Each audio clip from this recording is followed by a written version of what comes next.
Добро здраво на сите. Фала ви многу што дојдовте. Поводот за нашето собирање денес е помалку или повеќе формалистички, но тоа не значи дека е испразнет од важна содржина. Имено поводот е Еразмус стратешкото партнерство со наслов Геофилозофија на Балканот, каде што се вклучени повеќе истражувачки тимови и повеќе академски институции. Од Скопје, всушност, координатор институцијата е АУЕФОН универзитетот, од Белград Сингидунум универзитетот, од Атина Пантеон, потоа Неапол Ориентале и универзитетот во Верона, од Верона во Верона. Тоа наше здружување во рамки на ова Еразмус стратешко партнерство има повеќе цели, но водечката и покровителната цел, би рекла, е да се обидеме како што се обидовме и всушност, би рекла, со успех го завршивме тој дел, значи да дизајнираме критички интердисциплинарен курикулум, односно мастер и докторска интегрирана програма за критички интердисциплинарни студии за Балканот. Тој програм во овој момент е идеално типски, не постои никаде. Нашата надеж е дека еден ден ќе биде достапен за студентите од регионот и пошироко. Во овој момент напредокот со кој сме, да речам, горди и заради кој што се сретнавме, кој што не потикна на оваа средба, се 12 силабуси развиени во рамки на 4 пилари. Тоа се Bodies Politics, потоа Memory Studies, потоа критика на илиберални идеологии и последното е политика на миграција, граници и заедници. Идеално тоа би биле 4 модули кои што некакви потенцијални студенти ќе може да ги изберат и ќе може да следат предавање, да учествуваат во курикуларни активности и некако да се како да кажам, да се вградат во една поинаква реалност и во овој регион и во цела Европа, би рекла, затоа што нештата се прилично загрижувачки. Во овој формален дел сакам да упатам несомнена благодарност до ректорката Билјана Пулеска, која што овозможува некаков, како да кажам, академски дом за ова партнерство и го поддржува. Истовремено би сакала навистина така лефтерно да спомнам дека настанот е организиран всушност во соработка со една неформална иницијатива која што оваа година прави 5 години постоење. Тоа е критичко преиспитување на правото, една, не знам веќе како да кажам, дали може би Дон Кихотовска иницијатива, но која што во извесни моменти можеше да ја анимира заедницата по која што посегавме, а тоа е заедницата на љубопитни. Во оваа линија на некакви, како да кажам, пригодни говори, не можам да не го спомнам просторот кој што беше отворен за авторот кој што е денес со нас, мислителот Boaventura de Sousa Santos, еден фасцинантен лик. Имено Ивана Dragsic пред некое време ја уреди книгата Друг свет, тука ја има денес на располагање, може да земете бесплатни примероци. Во неа се наоѓа и еден текст кој што ги сумира главните негови концепти, а кој што пак навистина длабоко ценам дека може и се блиски до нашите и места на анализа, но и места на потенцијал. Истовремено и последно треба да ја спомнам во оваа линија и Локомотива и нејзината активност, посебно со последниот проект кој што е насловен Уметност, клима, промена. Исто и тоа беше платформа за, како да кажам, размена околу некои важни теми, а цело време по линија на теоретскиот мисловниот и практичниот корпус на Boaventura de Sousa Santos, кој што вечерва е денес со нас. Мислам дека сите, кој знае колку пати веќе сте го видели описот на настанот и абстрактите и биографиите, малку беше така присутно кампањски како да кажам, собирањето луѓе, така да нема да го направам тоа и вечерва да исчитувам повторно нешто што сигурно сте го виделе.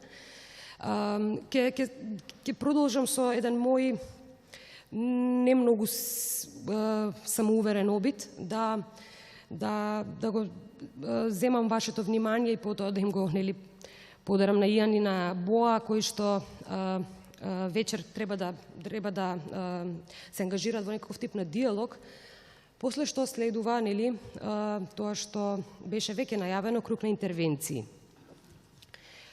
Предизвик е да се стокмат соодветно првите 2-3 воведни реченици за настанот што следува, за неговото намерно повеќе гласие, имено од диалогот помеѓу Iain и Боа до интервенциите кои потоа ќе следуваат од професорката Seleva, од Slavco Dimitrov, од Stamatia Portanova, од Универзитетот во Orientale и од Ivana Dragsic потенцијално. Размислав многу како да започнам, а да не ризикувам некаков тип на застранување, но еве ќе ризикувам, па потоа ќе видиме. Iain во таа смисла знаеше колку сум стресирана и се зафркаваше синоќе на вечера и ми вика: почни со стратешко зачудување, со една реплика од романот Дракула: "There shall be to you many strange things tonight." Океј, не знам, еве, нека биде таа некаква отварачка линија. Јас нема да ги антиципирам различните гласови што вечерва ќе ги слушнеме. Само ќе ја споделам мојата интимна поидовна точка на очекување и можно разбирање на тоа што би следувало. Тука несомнено е содржана структурата на политичкиот мит за нацијата и национализмот, застапен на Балканот. Не балкански, туку застапен и на Балканот.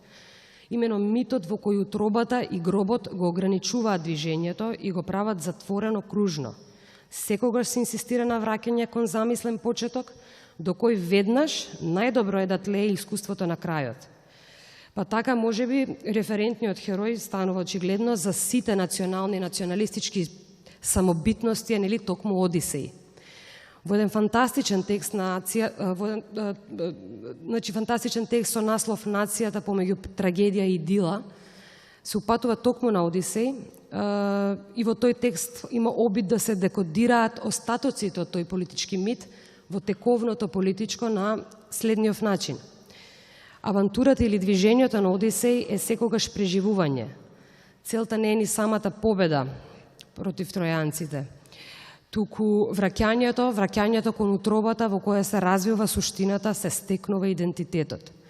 Оваа постапка, која стои како ориентацијска точка за време на целата негова авантура, го определува Одисеј како носач на културно-политичкиот поредок и тоа го тера да ја заштити суштината, својата мерка или својот идентитет и да направи да опстојат, така што се што е надвор од таа мерка, од тој идентитет, се што е друго за Одисеј е зверско, непријателско и треба да се уништи.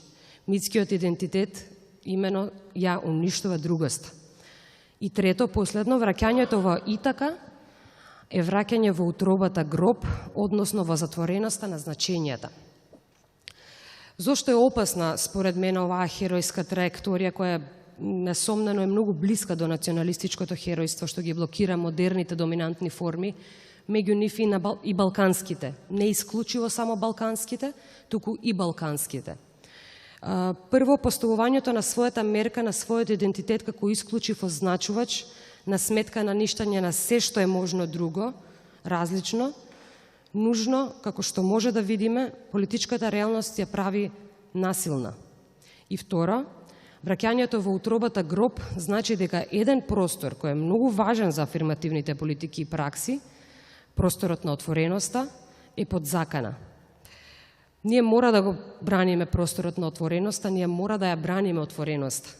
И нашата средба, јас денес ја доживувам така, ние сме овде во име на таа одбрана. И во таа одбрана, фигурите со кои оперираат Iain и Boa, како мислење со Балканот или екологија на знаење, може да помогнат, може да спријателат.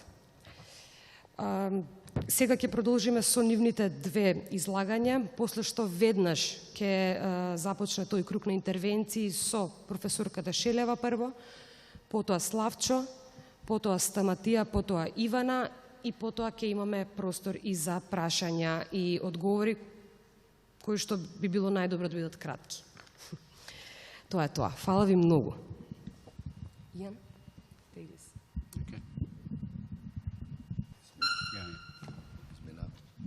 Good afternoon, everyone.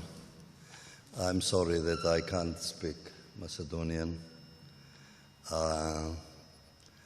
Viki was kind enough to translate a little bit of what she just said to you, so I have a summary of it.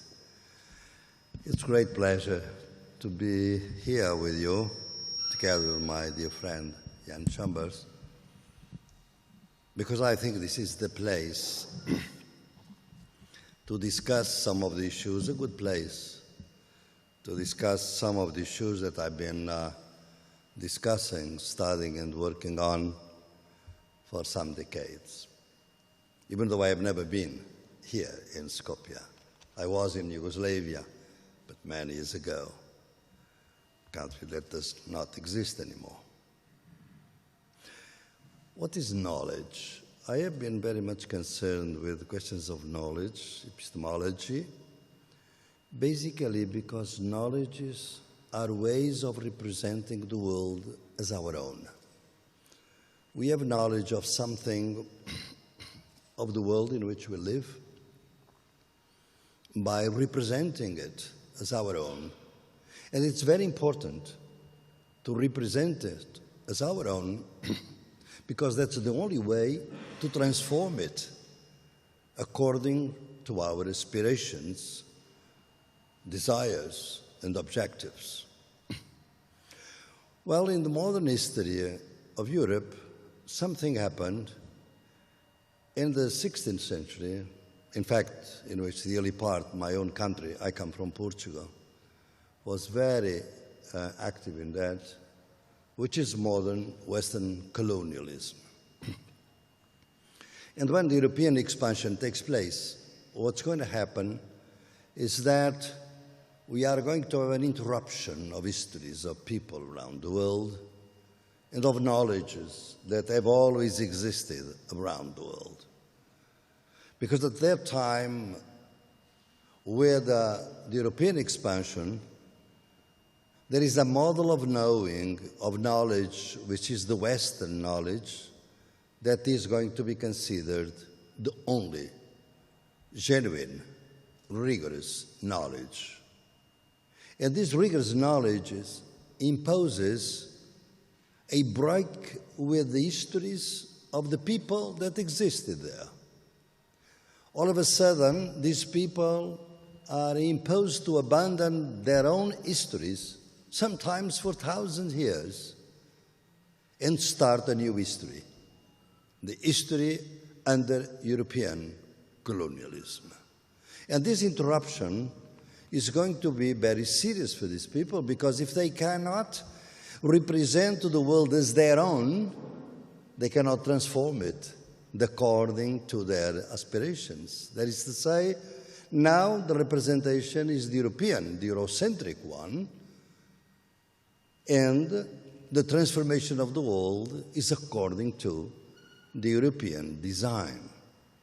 Well, and this design imposes lots of violence against the people that are going to meet outside Europe, beginning from North Africa, from Sousa, is the first city in 1415, and then going down the rest of Africa, the West Africa, and then Latin America, and then the Indian Ocean, and then Asia, right?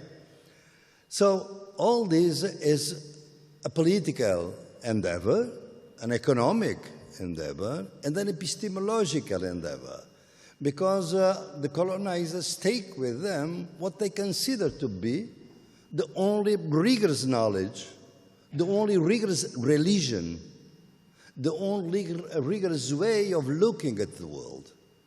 And they impose it by violence, symbolic violence, evangelization, or conquest, as the Crusades have done against the Muslim world before. So this new model is a model that is very interesting because it's very paradoxical. It's very, very intense, very creative, very innovative, and at the same time very destructive, very exclusionary.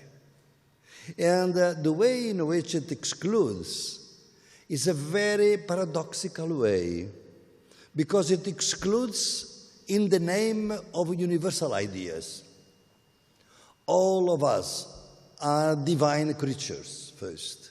All of us are born free and equal with the French Revolution. There are universal principles, but then, because we control, the Europeans control the knowledge that counts, immediately the people that do not control that knowledge are going to be considered subhumans, primitives, savages, backward people, etc., etc. So they don't have the real knowledge that the Eurocentric knowledge has. So this is going to be not just an epistemological feat, but a social, political, and cultural one. It's going to draw an abyssal line, and all my work is about the abyssal line. The abyssal line is a line that divides between the rigorous knowledge and the superstition, the non-European knowledge that is not validated by science or by Western philosophy or Western theology. And this abyssal line is also a line that divides the humans that are on the metropolitan side, on our side of the line, that control that knowledge, and the others. And the others, even though the principles say that they are free and equal, and equality of divine grace upon them, they are considered as subhumans, treated as subhumans, be they slaves, be they women, be they Africans, be they indigenous peoples, be they people from other religions. So we have this idea of a natural inferiority that is going to be created together with the principle of equality. We even have paradoxical ideas that we'd even notice the contradiction in them. For instance, we have been studying and talking about European universalism. Well, if it is European, it's not universal. If it is universal, it's not European. But this paradox is going unnoticed. So strong are the ideas. Of course, the fact that the principles, the general principles of equality, of freedom, of fraternity, they are imposed from the Western-centric core. But that doesn't mean much. People can appropriate those ideas, and they have appropriated those ideas. The problem is that there are these principles and not others are not admitted.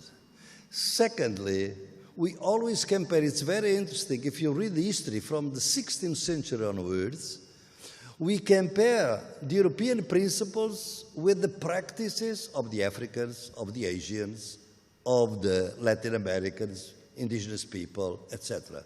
They don't have principles. We have principles. They have practices. And the practices are horrible. They are cannibalism. They are violent. They destroy things.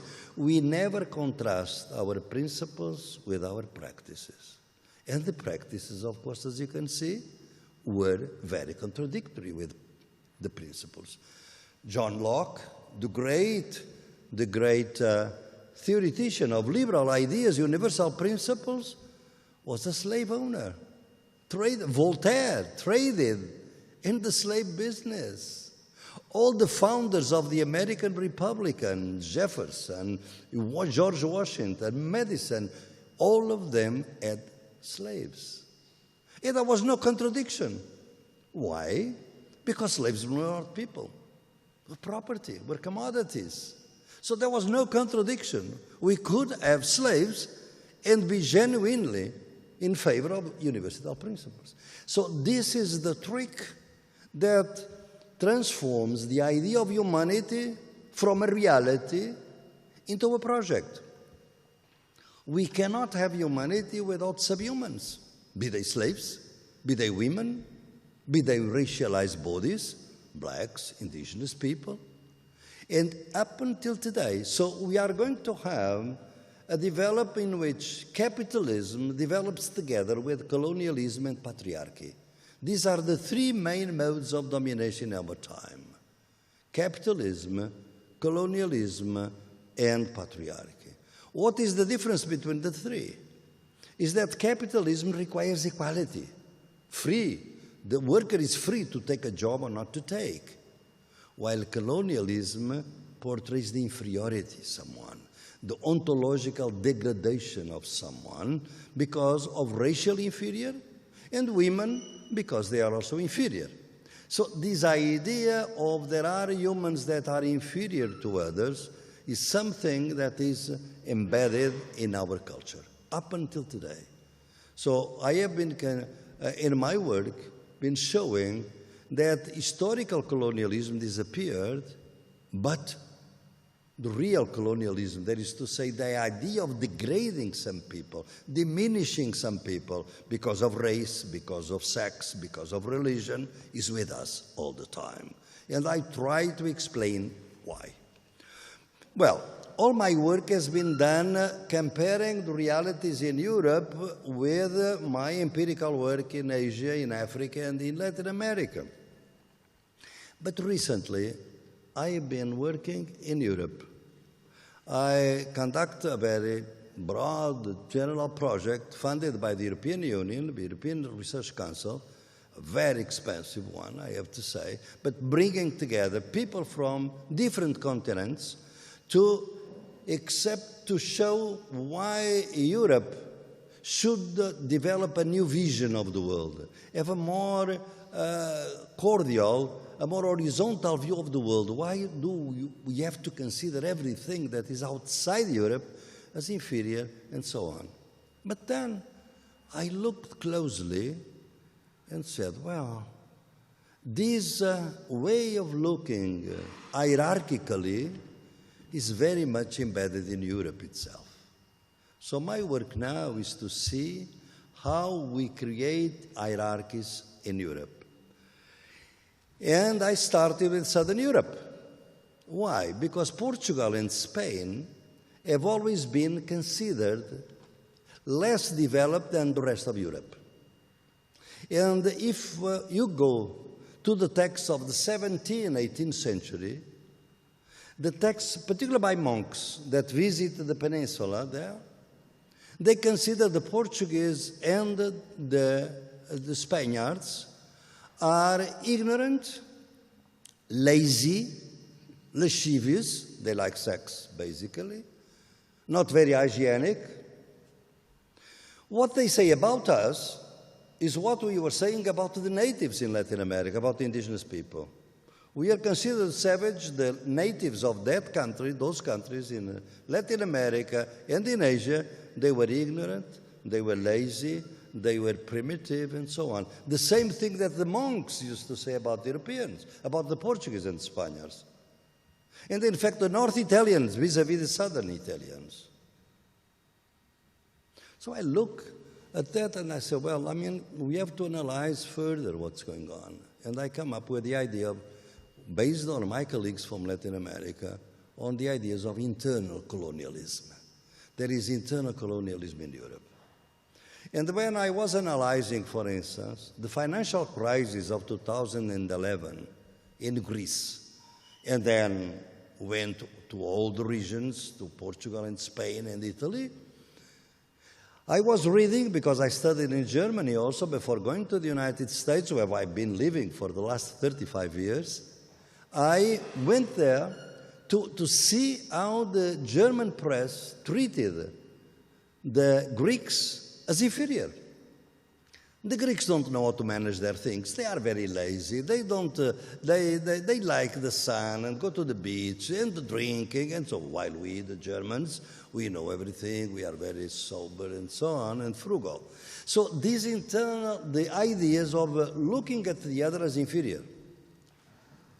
And all of a sudden, I came to see that the same mechanism is at work in the Balkans. So the Balkans have also a long history. I've been reading a lot about the Balkans recently because I was here in 1980 in Belgrade, Sarajevo, and so on. I mean, I was not in Skopje. I was there for a long visit, in fact, for a month, and then to Albania. Well, at the time, there was no talk of the Balkans. It was the Southeast Europe. Balkans was not a word in our lexicon. But then it came very much as a lexicon to degrade this region. And then when we look at the texts that have been produced recently, and not so recently, you can see that the Balkans have always been victims of internal colonialism. The Chancellor of the Austrian Empire in 1840 said Asia begins at Landstrasse. The Landstrasse was the street in Vienna where the immigrants from the Balkans lived. So he said that Asia is not Europe anymore. So the Balkans were not Europe, were something else, right? They are very violent. Some texts say they are violent, ungovernable, a black hole. Brigands, they have to be tutored by the old Europe. So this idea of even the concept of Balkanizing and so on becomes a kind of a negative, pejorative type of word, you know. So I noticed that we have different generations or genealogies of internal colonialism in Europe, based on the same idea of epistemic superiority, which is also political superiority. We in the Southern Europe are lazy, ignorant, and so on. You are violent here, around here. That's the idea of violence, particularly, is one that comes out more strongly. So I think that this internal colonialism is doing in Europe what it was done outside Europe. That is to say, ancient histories, long histories are cut. People cease to have the capacity to represent the world as their own. And I see that in Portugal and Spain these days. I mean, we have to be like Europe. We have to catch up. We never catch up, is the principle. But we have to think that we are going to catch up, to be the same as. But as Omi Baba said, to be the same as, assimilated is not to be the same. It's to get closer without ever getting closer. So I noticed that this idea is a maneuver of the past that you have to interrogate very deeply. Why? Because the past becomes a closed past with a break between the dominant powers and whatever existed before. And whatever existed before doesn't count, is erased.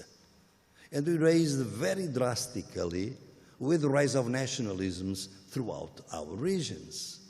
So what happens here in epistemic terms is a dialectics between roots and options. Some roots are selected as being the genuine ones, and some roots are discarded, put away, and forgotten. So roots becomes options because we really select the roots that we want and erase all the others.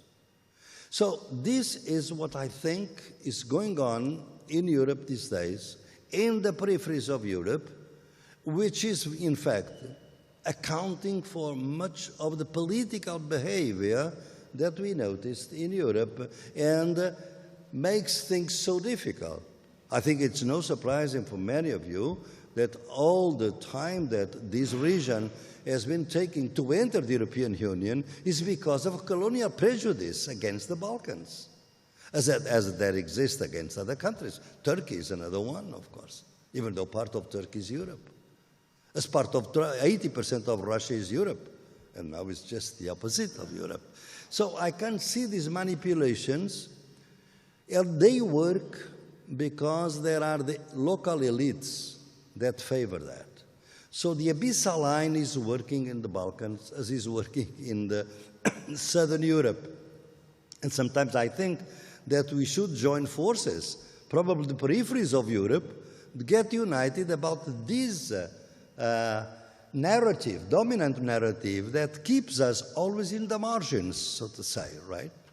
And the abyssal line, as a display, I have to say that being here since yesterday, not a long time,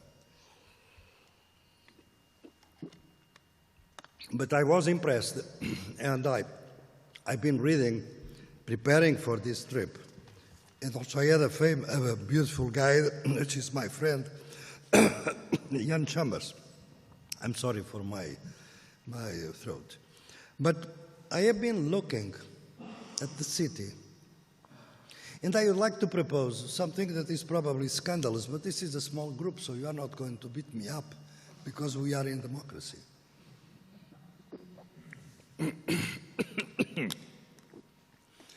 I'd like to propose you an imaginary experiment, because I've been working a lot in visual sociology and urban sociology. And when I look at your city, let's imagine that the Varna River is the abyssal line. And then I look at the south bank, and it looks like, to me, that there are the options that become the roots, the official roots of Macedonia. Here we have the status, the monumentalization of the heroes, founding heroes of this country, and of religion. And there is a kind of an intense production of roots that is metaphorically present in the oversize of the statues. I have to confess that I had never seen so many statues per quadrat meter in a city like in Skopje. The oversize and the title, which is quite legitimate if the people want to honor their heroes. So you can see that there are some roots that have been selected as the genuine roots. But there is an abyssal line, because that's the other bank where we are now. And it looks like the history of this bank is completely different. They are the roots that have been discarded. The Ottoman Empire, the Muslim world, which is part of this region, of course. As in Southern Europe, you know that the Arab world, the Islamic world, was in Europe for 7 centuries, in Andalusia. And we, in Spain, there is an attempt to recover that heritage. Because after all, we know Aristotle, and we know the Greeks through the Muslim translators, I mean, from Baghdad in 9th century. They were the ones that translate for us. So we are very grateful to the Toledo School of Translation from 2050 onwards that translate them. We are recovering that past. So while it looks like that the roots on this side are the roots that are the options for the others. So there is a kind of othering. Whenever you invent origins, we invent the other. So there is an ego, a self, and the other on the 2 margins of the river, so to say. So this is metaphorically speaking. It's just a metaphor. In fact, I look at the buildings right in front of the river on this side of the bank to hide, probably, the rest of the landscape where the different temporality is.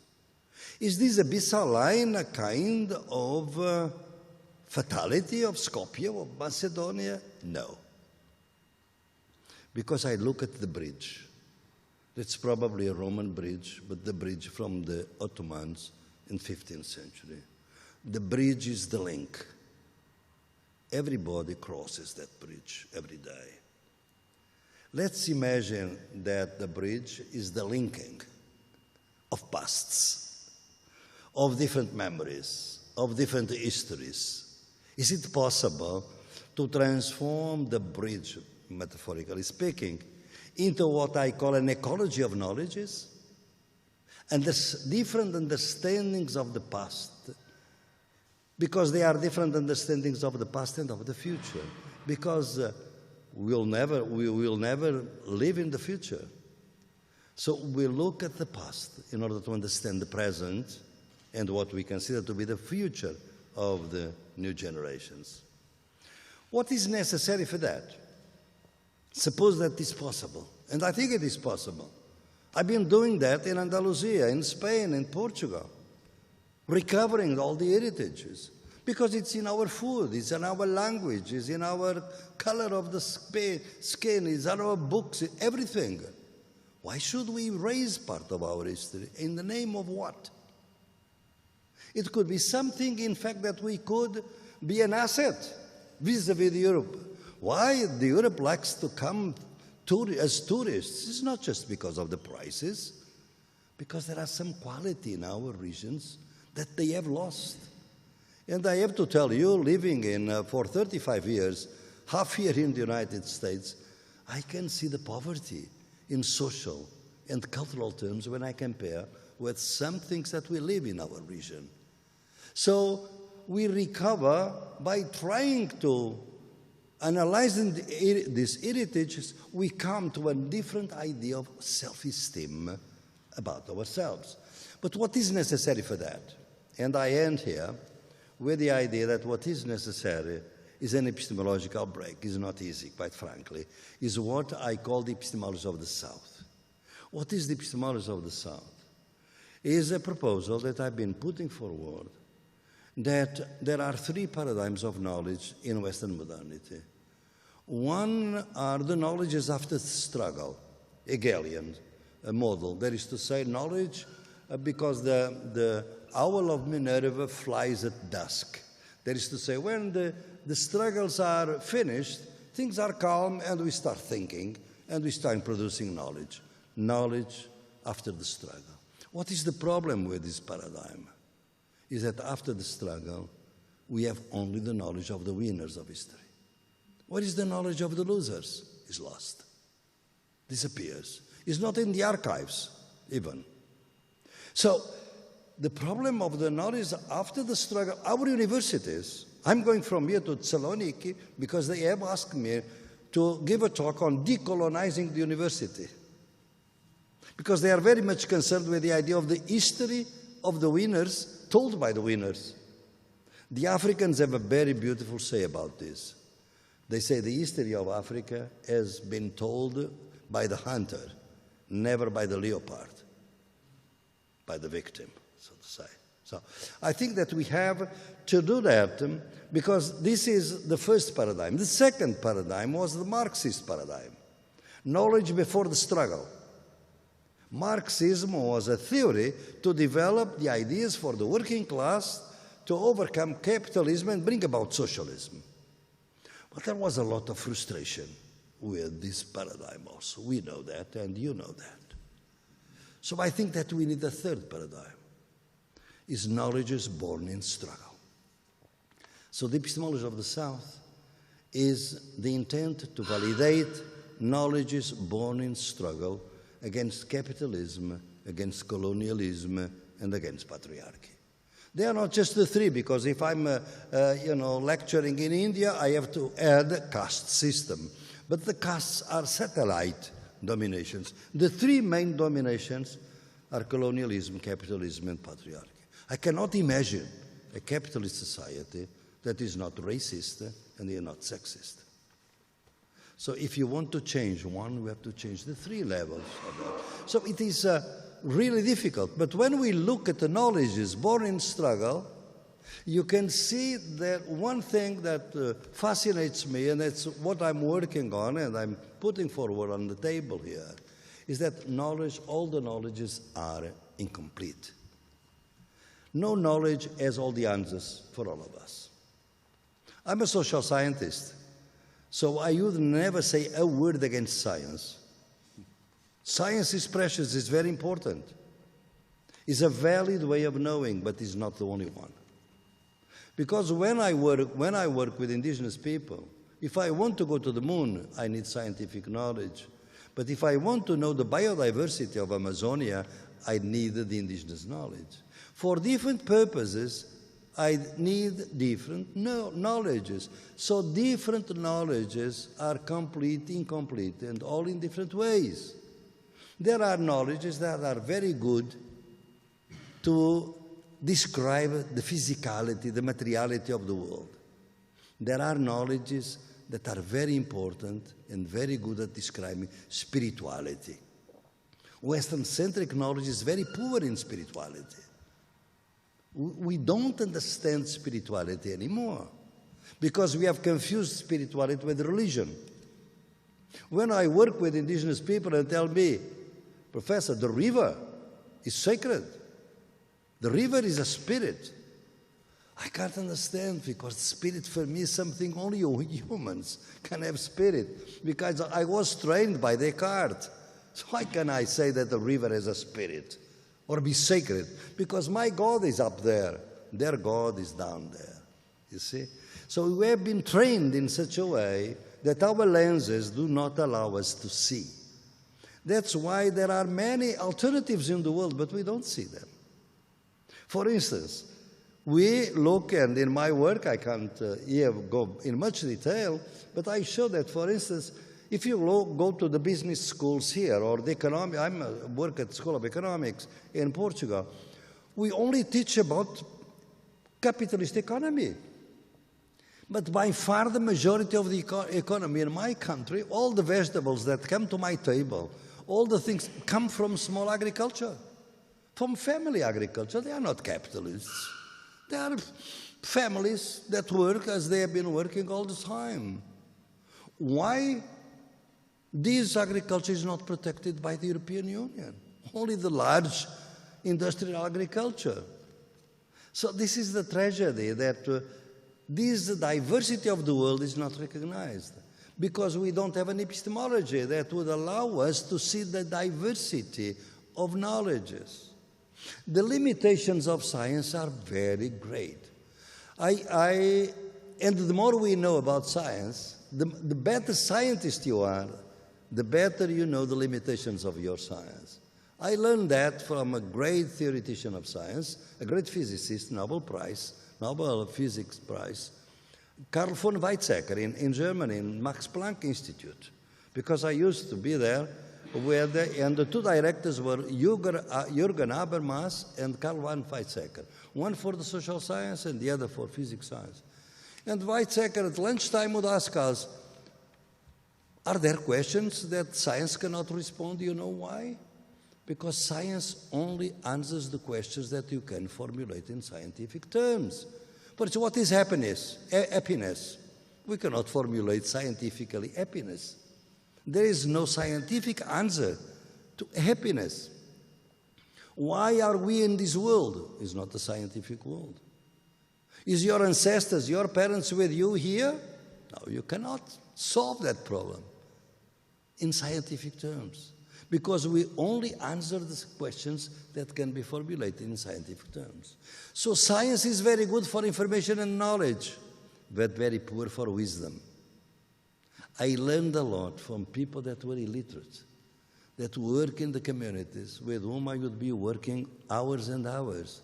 They would teach me about the wisdom of life, why you are here, what is the sense of life. They were dignified people living in undignifying conditions. For instance, squatter settlements. I did my PhD for Yale University living in a squatter settlement in Brazil. And these people lived in the worst possible conditions. But they had the spirit of infinity and dignity, and they asked for respect. So I have learned that these different knowledges allow us to see different things, to value different realities. And once you value the different worlds, then you see reality. For example, sometimes people get surprised, and I conclude in 1 minute, that I can see that Ibn Khaldun, I don't know if you ever heard of Ibn Khaldun, is a great philosopher, theologian, economist, sociologist, whatever. From the 15th century, Iain wrote a famous book in 3 volumes, Mukaddima, which is prolegomena of universal history. Well, I have considered, and today is beginning to be accepted, that Ibn Khaldun is one of the founders of the modern social sciences. But I was taught that only Durkheim, Max Weber, and Marx were the founders. And then I discovered them. And then I discovered a key concept in Ibn Khaldun that was appropriated by Durkheim without mentioning it. That's a very Western-centric thing. They go out there, they appropriate, they absorb, and they don't cite. Let's face it. It's the concept of asabiyya. Asabiyya in the Mukaddima is the concept that portrays solidarity, cooperation. In fact, Ibn Khaldun was at the decline of the Muslim society in North Africa, and he was very much concerned with the decline of society. People are losing the solidarity, the cooperation. Go to Durkheim. Organic solidarity is there. Precisely the same concept of solidarity has been used by Durkheim. How do we know that? Because the sociologist from Tanger, from Fez actually in Morocco, Fatima, discovered that Ibn Khaldun had been translated into French and Durkheim read the Mukaddima, but never cited him because it was an Islamic guy. You see, this is something that happens today and not just happened in the past, but didn't happen in the 14th century. So that's why sometimes I ask you, go back to your roots much further, much long duration, because you find beautiful things.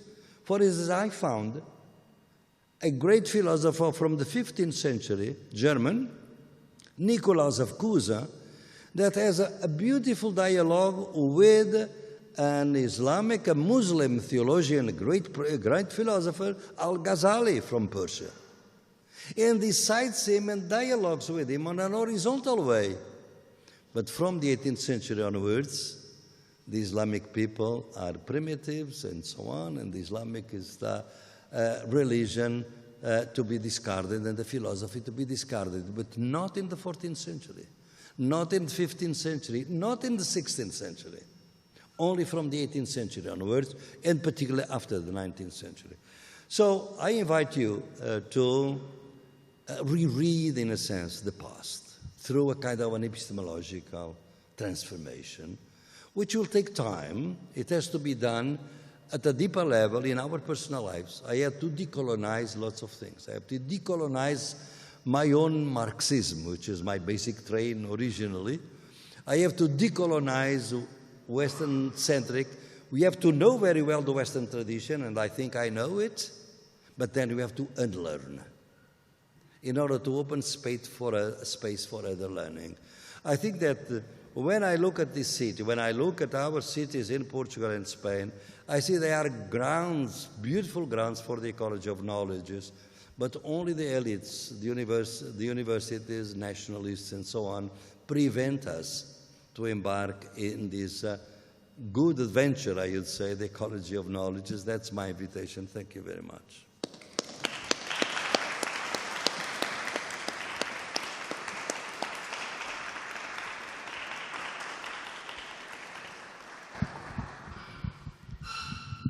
Okay, good evening, everybody. I wasn't expecting to hear about Ibn Khaldun, who is also a great historian, although historians in Europe never recognize him as such.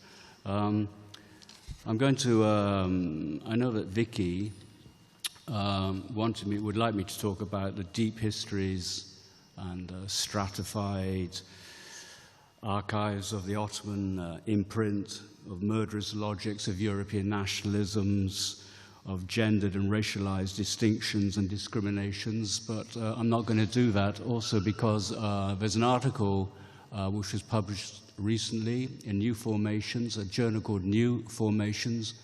Viki can tell you, and you can download it for free. You can download it for free. And also because when I was here in Skopje last year, I talked a bit about some of the arguments that are in that article. So I want to do something different. I'm going to try and adopt a more oblique, more of a slanting approach, and develop less a sort of vertical axis going into the archives, going into the depths of history, which Boa rightly said we need to do. I will be looking at that, but I'm thinking more in a horizontal plane, and I want to link together, as you can tell from the title here, I want to link together to talk about contemporary migration and modern art, and to see where that can take us. But I'm going to leave that to you to make the connections, thinking with the Balkans, not the Balkans as an object, and I agree with Boa, it's a problematic term which we can undo, but not thinking of it as an object or as a spatial object, but as thinking with it, setting a set of questions. And so I'm going to try and set some questions tonight which can also be added to that and can help us to critically move across these spaces, perhaps seeking other knowledges, other possibilities. So I'm going to talk in the vicinity of the Balkans and hopefully avoid simply importing colonizing analysis, what we just heard about, that reproduce a certain European hegemony. And so thinking with the Balkans is also to think about the complex composition of Europe, which includes certainly Islamic world, certainly Ottoman world. Remembering the 17th century, the Ottoman Empire was considered the most powerful political power in Europe, not outside Europe, in Europe. So these are really very complicated questions. So, but however, what I'm going to talk about migration, borders, and national identities, and their critical undoing and reconfiguration that occurred this summer at a contemporary art event in northern Germany. Documenta 15. And I want to suggest, but I'll leave that to you to evaluate, that these arguments I'm going to propose to you now, linking contemporary migration to a modern art event, they throw a critical light into Europe, and with it, the so-called Balkan region as an integral part of Europe. So thinking with the Balkans as an integral part of Europe, and the critical light can be thrown into it by thinking of contemporary migration and this art event I'm going to talk about. And it seems also quite appropriate to talk about Documenta 15 in this building, which is no longer a public baths, but a museum of art, right? So to think about dead black bodies in the pleasure zones of Europe, dead black bodies in the pleasure zones of Europe, that is, dead migrants floating on the waters of the Mediterranean and are brought onto the beaches. And this is not only to emphasize the negated, destined for anonymous deaths of racial capitalism in the black Mediterranean. These bodies, they also throw into focus a world that exceeds the categories we Europeans have prepared for it. The question is not of migration. The question is not of migration. After all, Europeans have been doing it for centuries. The question is of rights. For concentrated in these images lies the history of the modern world attendant on justice. A beach is a liminal, could be a beach in, I don't know, southern Italy or in Spain, France, wherever, in Greece. A beach is a liminal space. It lies between the presumed certainties of land and the ambiguous openness of the sea. On the shoreline, we register a confine, a frontier. It is where we can feel our grip on the world is slipping away. Today, on the northern shore of the Mediterranean, with the arrival of the modern migrant and refugee, we are increasingly reminded of this presumed threat and associated fears. So beyond Giorgio Agamben's noted evocation of bare life, the migrant acquires the exceptional state or condition of being that exposes the limits of European humanism and its vaunted universal rights, and we've just heard much of this being developed by Boa. She takes us to the edge of the abyss and beyond Agamben and much of modern philosophy.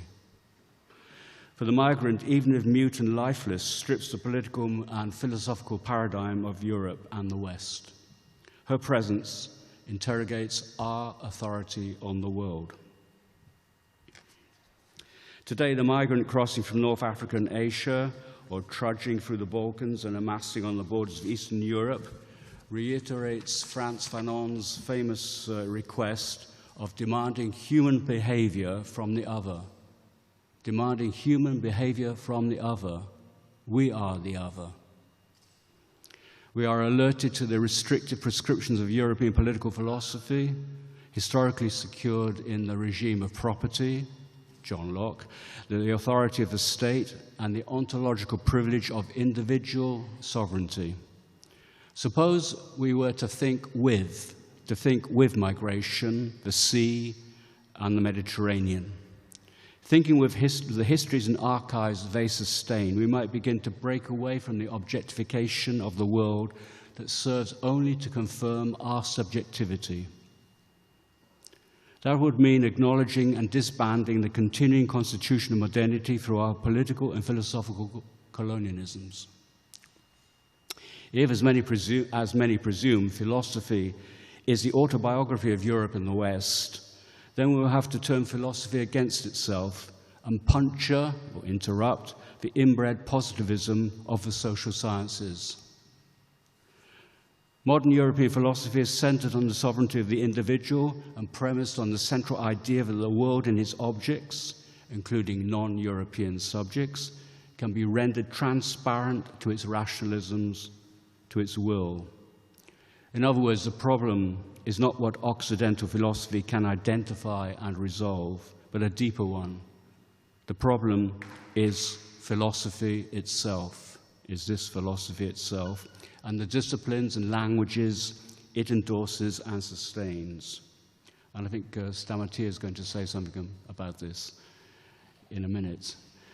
Okay, so this phrase, chaos at Kassel. This phrase was said by the German Minister of Culture, Claudia Roth, in the opening days of the exhibition at Kassel.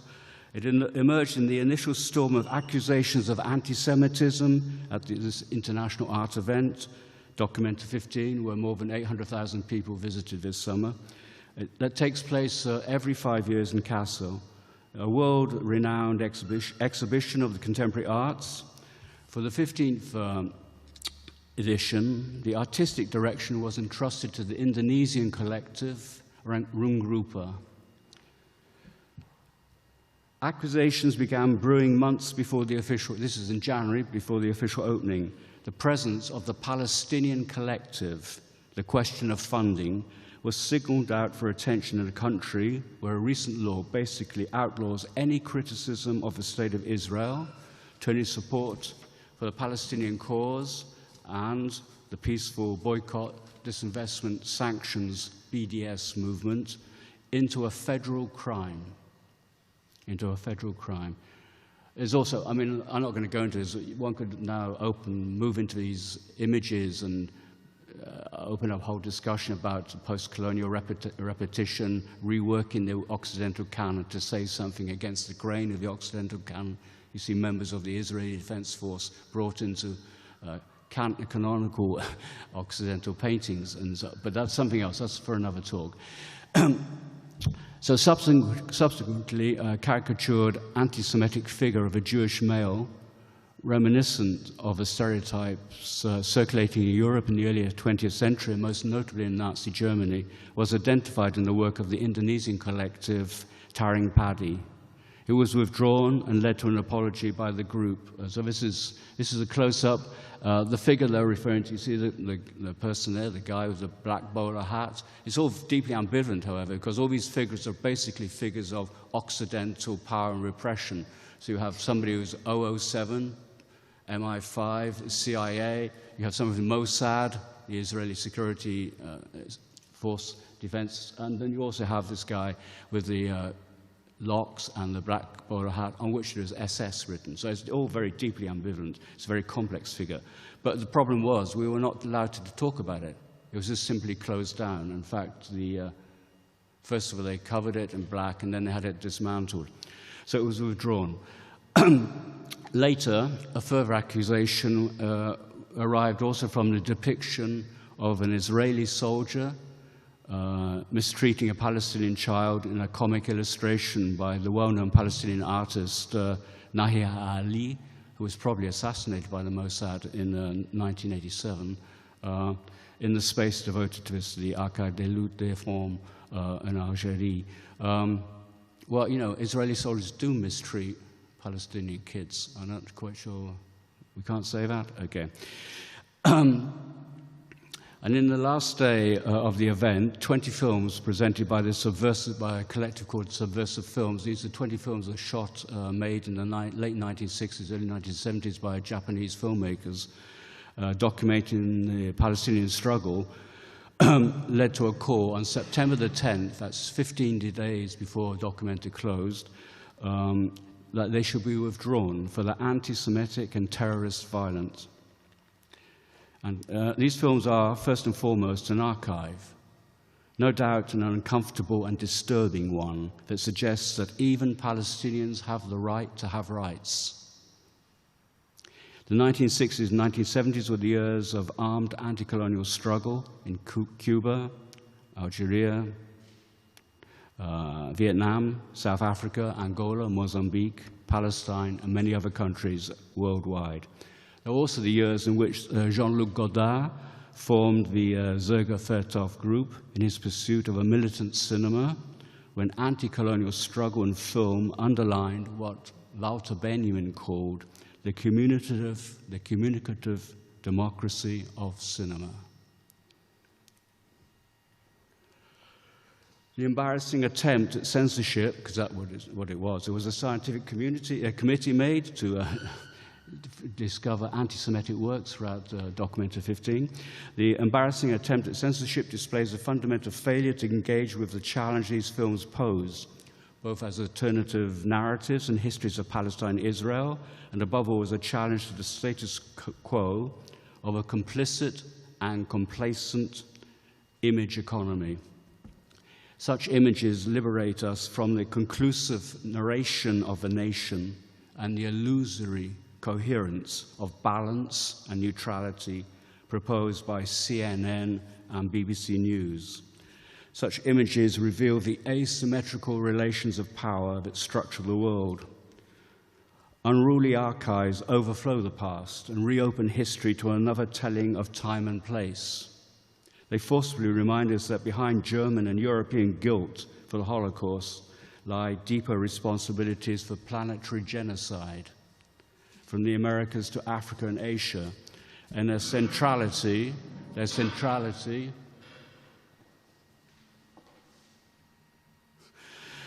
as Hannah Arendt, Amir Césaire, and Frantz Fanon all insisted, to the colonial constitution of Occidental modernity. In this global archive, these films cannot be castigated as anti-Semitic. Their images explode the present with a disavowed past destined to meet us in the future. From the cracks in the facade at Kassel also emerged further issues involving homophobia, Islamophobia, and a generalized intolerance for non-normative lifestyles.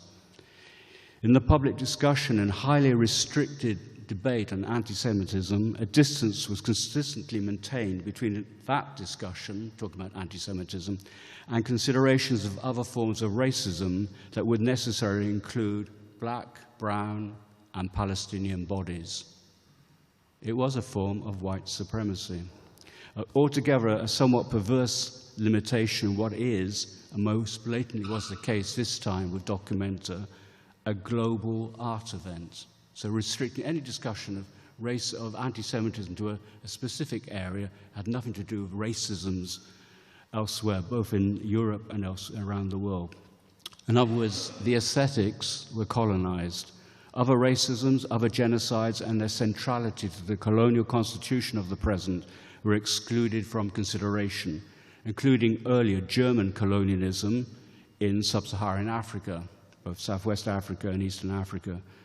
The opportunity for a radical re-examination of the histories that the scandal opened up was deliberately avoided.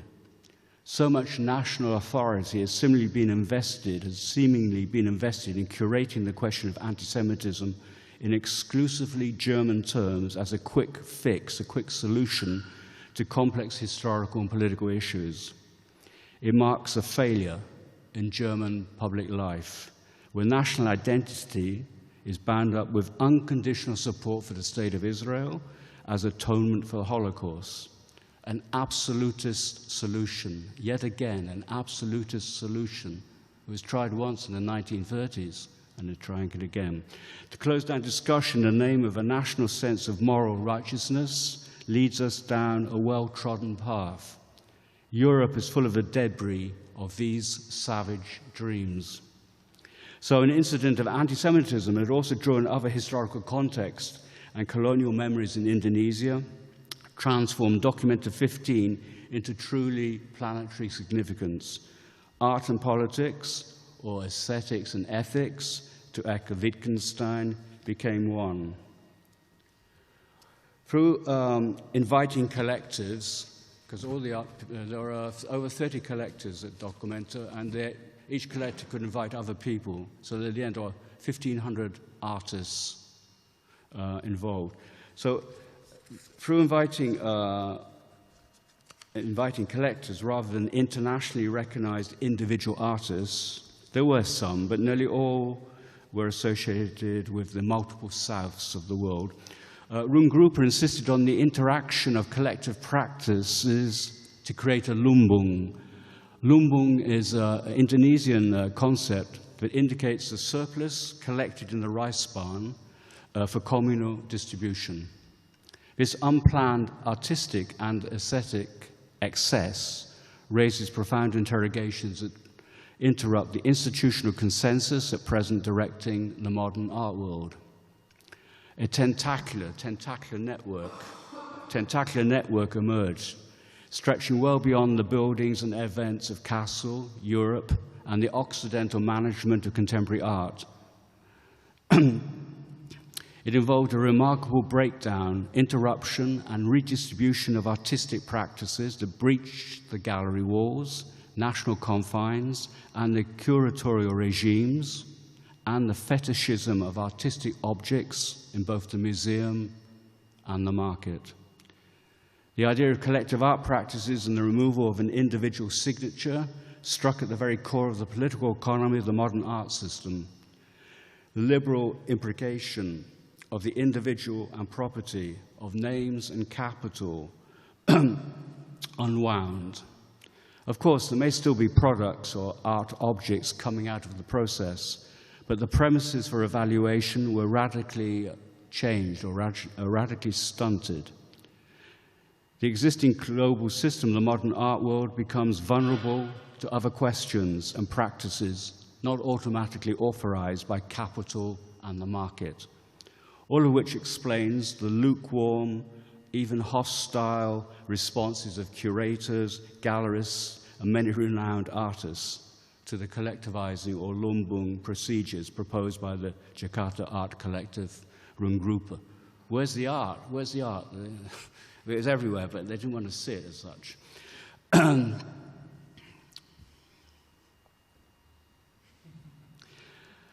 As Frans Fanon would have put it, this abandonment of Europe and its limited humanism is precisely an interrogation of the former's universalist pretensions, not only in artistic terms.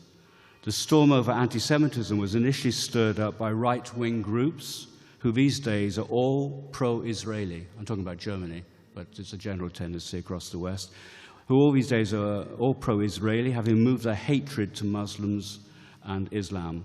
And then it was uncritically amplified in the German press.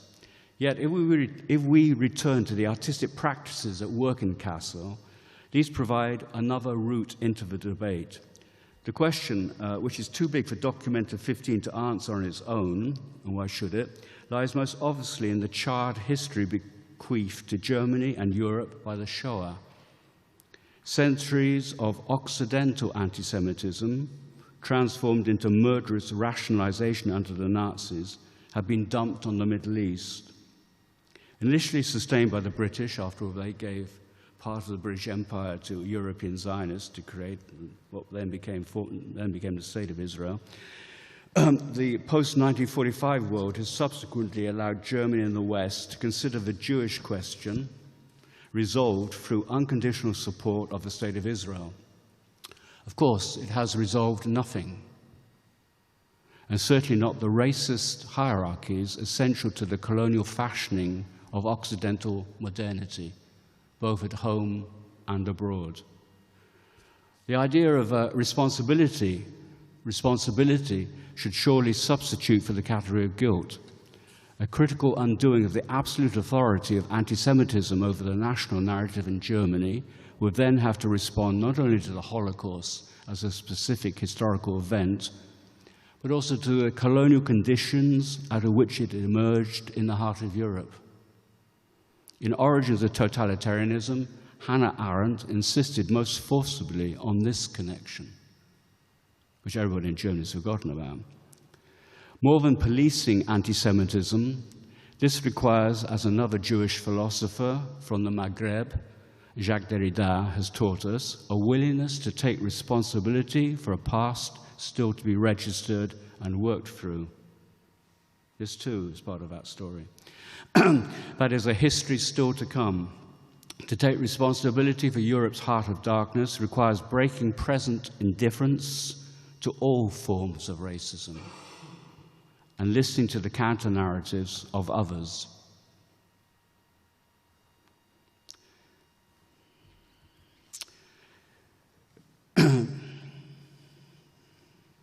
Taking this on, which was undoubtedly at work in many of the artistic practices of documenta, involves turning the table around.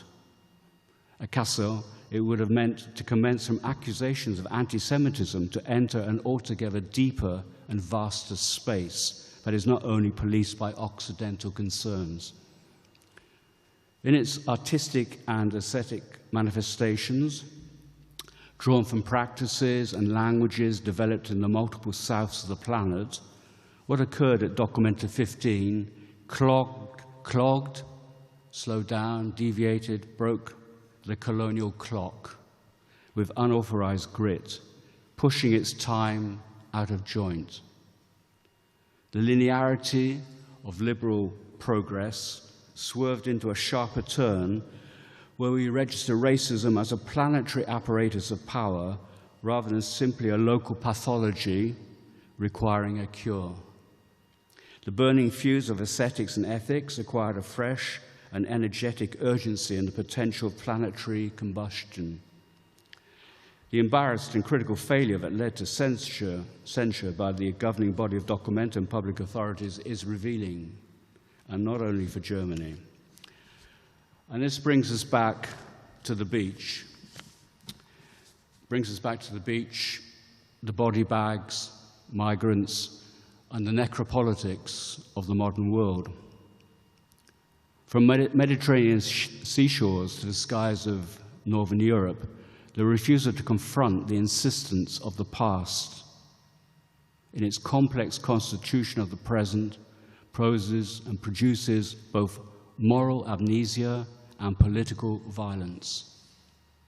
The refusal to confront the insistence of the past in its complex constitution of the present produces both moral amnesia and political violence. It guarantees the asymmetrical relations of power and ensure the reproduction of the status quo and the existing planetary order. It blocks the request for social and historical justice. The storm in Kassel, which continued to the very last day and still continuing, suggests that other coordinates are required and that our language and knowledge will always be stained by such interrogations. Their purported neutrality and scientific credentials are pushed beyond scholarly and academic control. Contemporary migration and contemporary art are not merely posing problems and issues to be identified, objectified, and explained. They trouble and refute that drive for transparency and promote other perspectives and premises for our becoming in the world. In the run-up to Documenta 15, with hostility and accusations of anti-Semitism already brewing, Room Grupa, the Indonesian collective responsible for Documenta 15, they set up an online conversation series entitled "We Need to Talk." Symptomatically, it had to be cancelled. Thank you.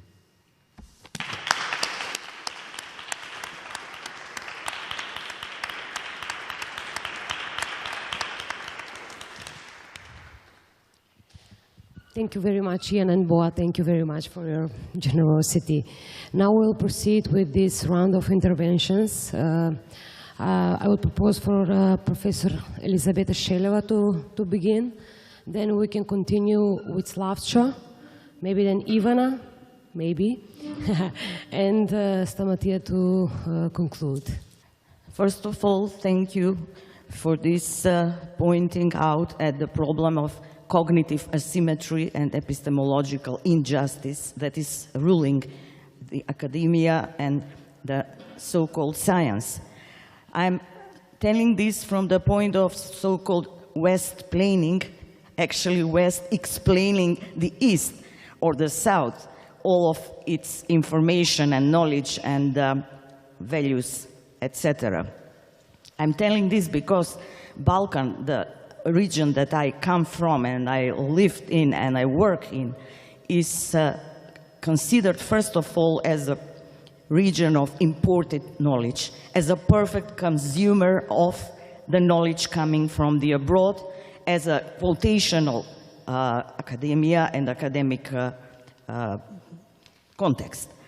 What you said about the symbolic of youth and the pluralization of the Souths it very much reminds me of the work of Armando Nishi, whom I very much respect, because he also spoke about the pluralization of the South and the wretched from the South, the condemned from the South. And I think it replaced the previous production of the Orient. Now the South is the new Orient, probably, because it is a question of internal, as you've said, colonialism. I would call it crypto-colonialism, because it's not open as the classical notion of colonialism.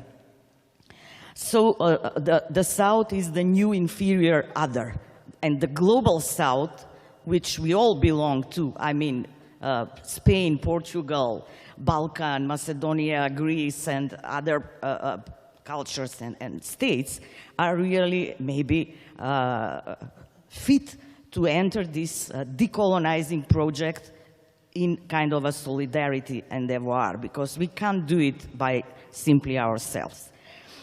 Let me just point at three or maybe one more problems. One of that is that we are living in the time when we are reducted or limited to the contingency of our origin. Namely, the place where we are born to is a kind of our primarily determinant, which is not fair, which is, according to me, a neo-feudal approach, because we are not only our roots, we are not only our origin. I would remind a statement of Jacques Derrida, who was asked, where do you belong to, or where do you come from? And Derrida said, I am European among other things, meaning that he is Jewish, that he is born in Algeria, that he is also American by his career, and so on and so on. So we are Balkan among other things.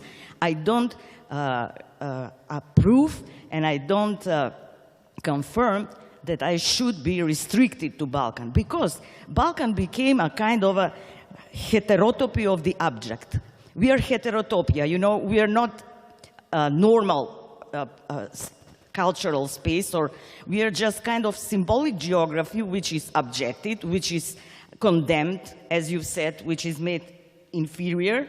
And it very much reminded me of a book of Alain Finkielkraut. It was entitled Imaginary Jewish, and we are also now re-established as Imaginary Balkanian. So we are ascribed a certain amount of features of complex, of inferiority, of whatever, and that's why everybody would like to escape Balkan. Balkan is the place where nobody would like to live, to continue to live in, and which place which everyone would like to be dismissed of.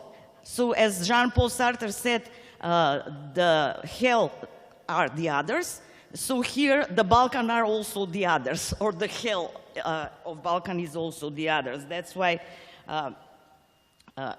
Rasko Močnik, the Slovenian philosopher and sociologist, said Balkans are always somebody on the east, somebody on the south, not we, not ourselves. Then two other features, which is more very much interesting and indicative. First of all, Balkan and also Macedonia, the place where I come from, or my homeland, is primarily exoticized as a landscape, as a kind of culture which is very much interesting, but also very much exotic, which also means very much distant to the European heritage and cultural background. It means that we are kind of internal exotic orient of the continent or of the Europe as such. And then we are also in a process of landscapeization. So what people are always putting on the first place is the nature, the landscapes, the natural beauties, which is okay, which is very much true. But on the other hand, cultural heritage is ignored or neglected. The contemporary authors coming either from the arts, either from the scholars, science, whatever, are ignored, you know, are neglected. They're not so much interested as much, for example, going to this Balkan safari, meaning going to these exotic places, tasting this nice, tasty food, which of course is true, is authentic, it's not something false, but it is reduced to that kind of maximum the folklore. The folklore is interesting because it is, you know, folk dances, music, it is quite available, quite easily receptive and transparent.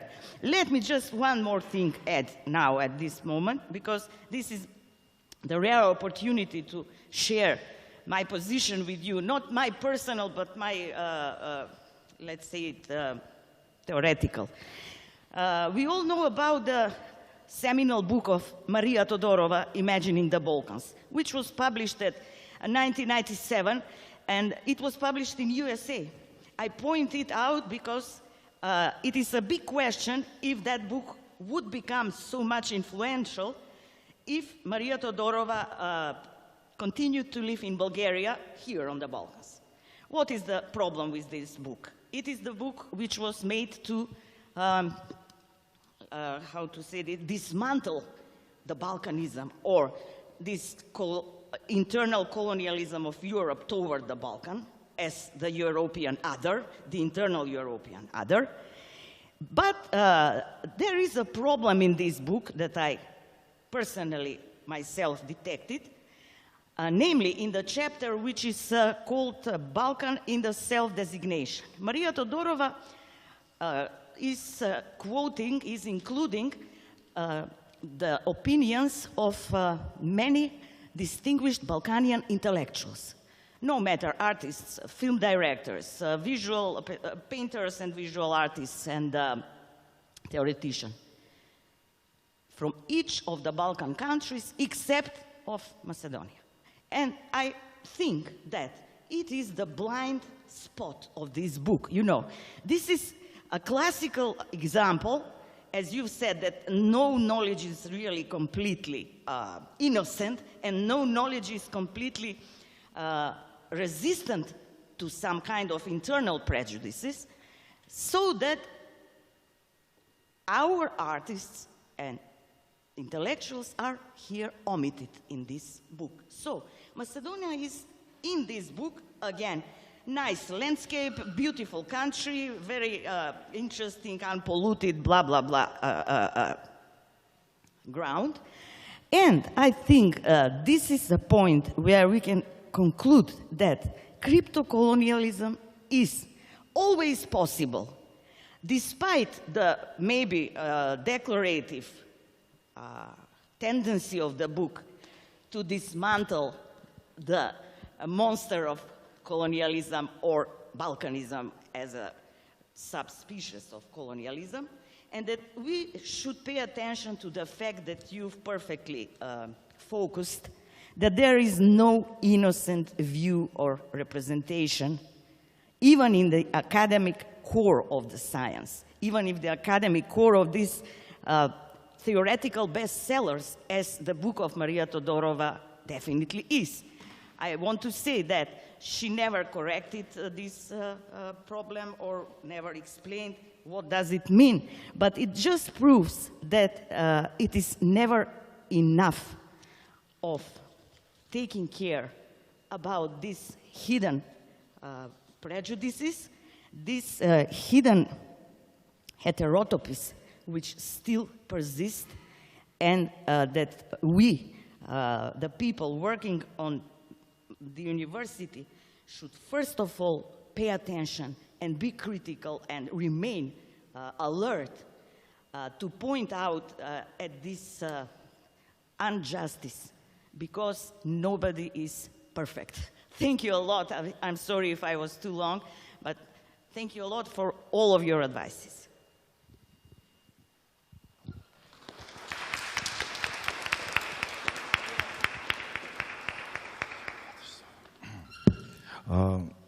Thank you, Ian. Thank you, Boa. Not sure whether it is an intervention, whether it is a question, maybe a just brief intro from, maybe not from the other roots, but from the bastardized and unrooted positions in both politics and epistemology, from the position of the avoided, or the voided, the avoided, a queer feminist position, which somehow always poses more complex problematic to even thinking cultural differences, especially when we start talking about Balkan as the other of Europe. I always wonder what is the Balkan and where are those that are others in the Balkans, and who already find in the Balkan local epistemologies a long history of violence and a position to be disidentified with. So if I may echo the words of Marina Gržinic, Slovenian video artist, theorist, activist, and one of the important names of the early 80s Slovenian punk and alternative scene. When they were asking in the early 80s who the fuck is the political subject, maybe my question in this direction would be who the fuck is the epistemological subject. Whenever we talk about these differences and counter-knowledges that come from different regions and that try to criticize in general the Western position. So two questions I think that come as important and that maybe I have learned from the history of feminist epistemologies, and Boa, you also in your work acknowledge your in-depthness to feminist epistemologies. So two things I think that we can still draw on feminist epistemologies when we talk about all of the problems that both of you opened. So maybe just a brief intro to be reminded of this history that you have also recapitulated very well. But in the history of madness, Foucault traces the emergence of a very specific event that marks modernity, Western modernity. Descartes' meditations, according to Foucault, marks an externalization and radical separation that makes impossible any dialogue between reason and unreason, rendering the experience so familiar to the Renaissance, unreasonable reason or reasoned unreason impossible.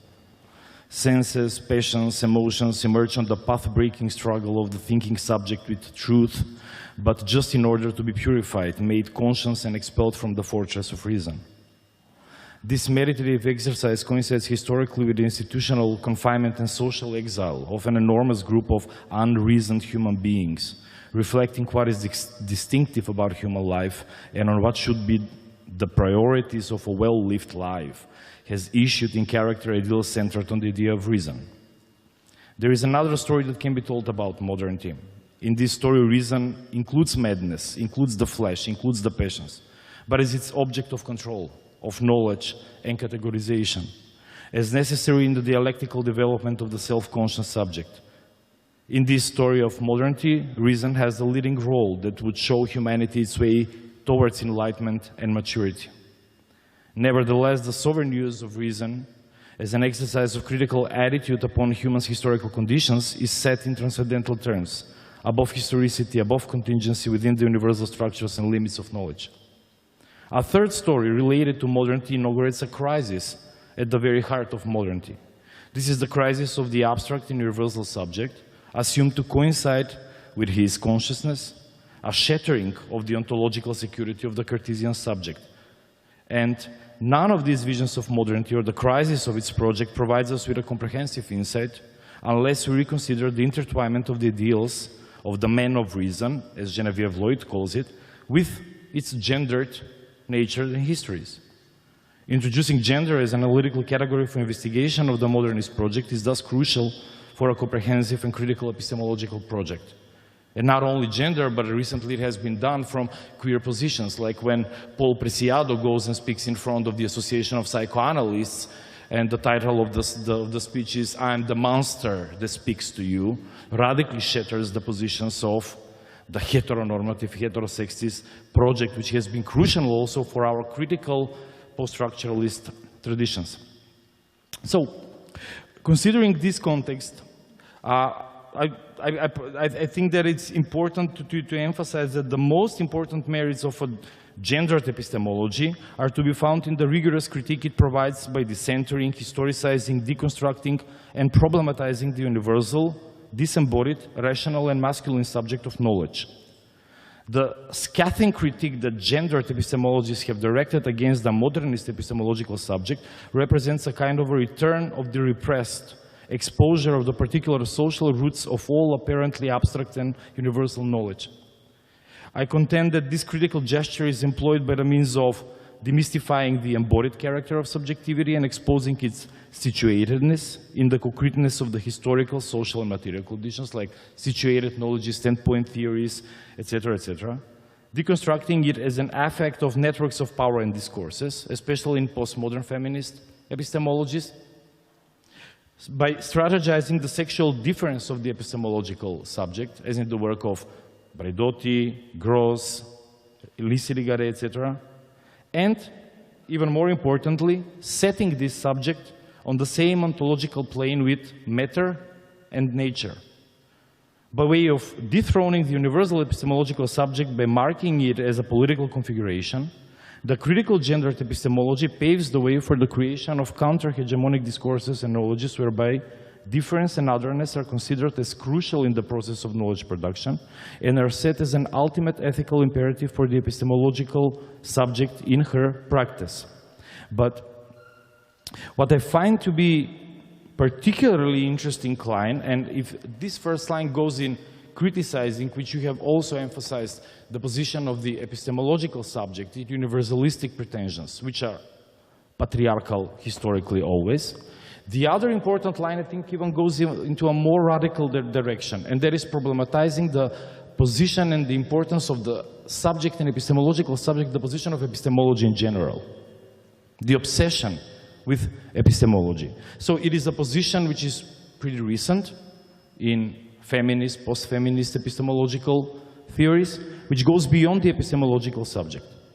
So the overarching limitation of the gendered epistemologies, which I mentioned, is discernible in the overdue respect paid to the deconstruction of subjectivity at the cost of overshadowing the agencies of matter and the differential and unpredictable becomings of the world as agencies that resist epistemological subjectivity, organize his or her investigation, and change the parameters of thinking the objective accountability of knowledge.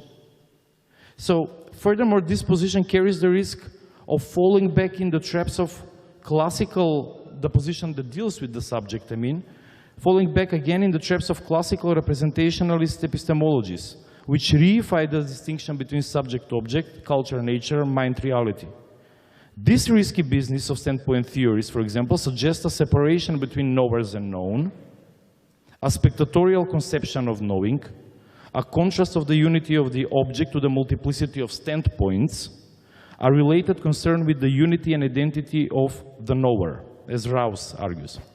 What comes forth as a necessary movement and immanent critique within the vast field, even in gendered epistemologies, is to shift the exclusive focus of gendered epistemologies from the knower and his location to the different patterns in the world and the different light in which the world and different phenomena in the world are being disclosed in different contexts. So, in this context, it is important also to bring into consideration this vast knowledge that radicalizes some of the core assumptions and contributions even in gendered epistemologies and feminist epistemologies. And within this framework, there is still certain understanding of the subject, which is the subject as an ecological subject, as part of an ecology of practices as well.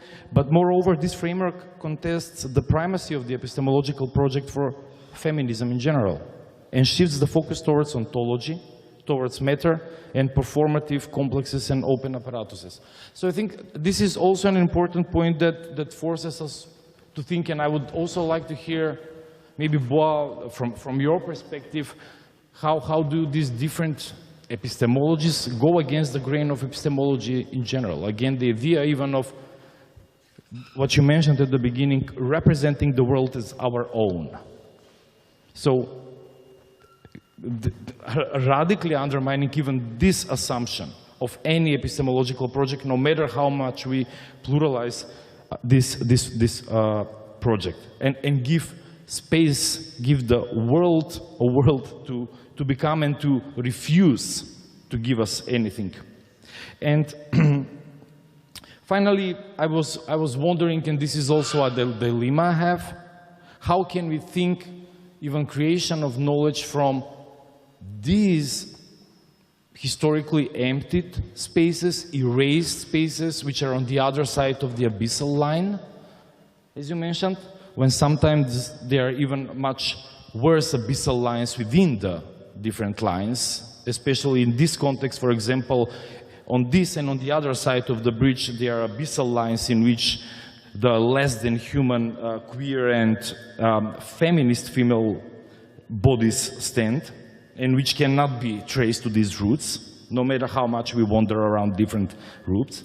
So how can we think? Can we think difference? Can we think the excluded, the erased, as point of becoming and reconfiguration of knowledge, of politics, of social practices, without ending up in the idea of the proper, in terms of property, in terms of what is proper, identitarian proper, as authenticity, and without propriety.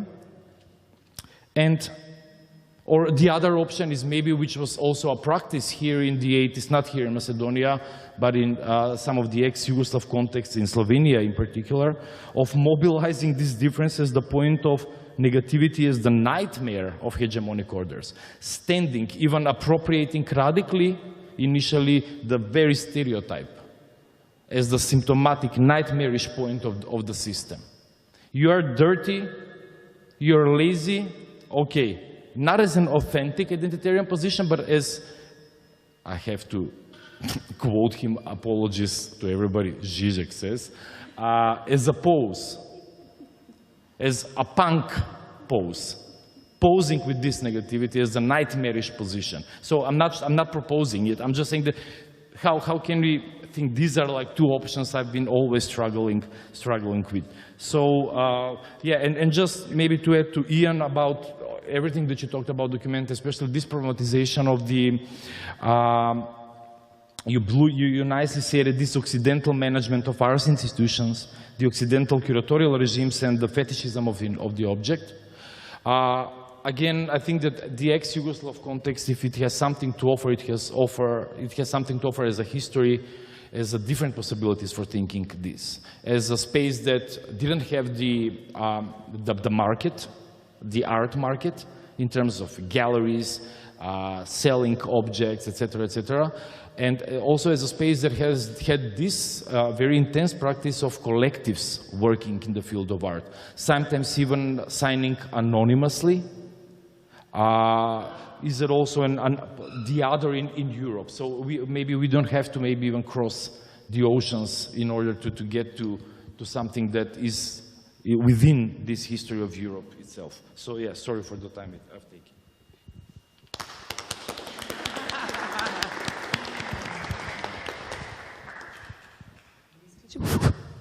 It's going to be difficult following this. Thank you, Slavco. Thank you both for this.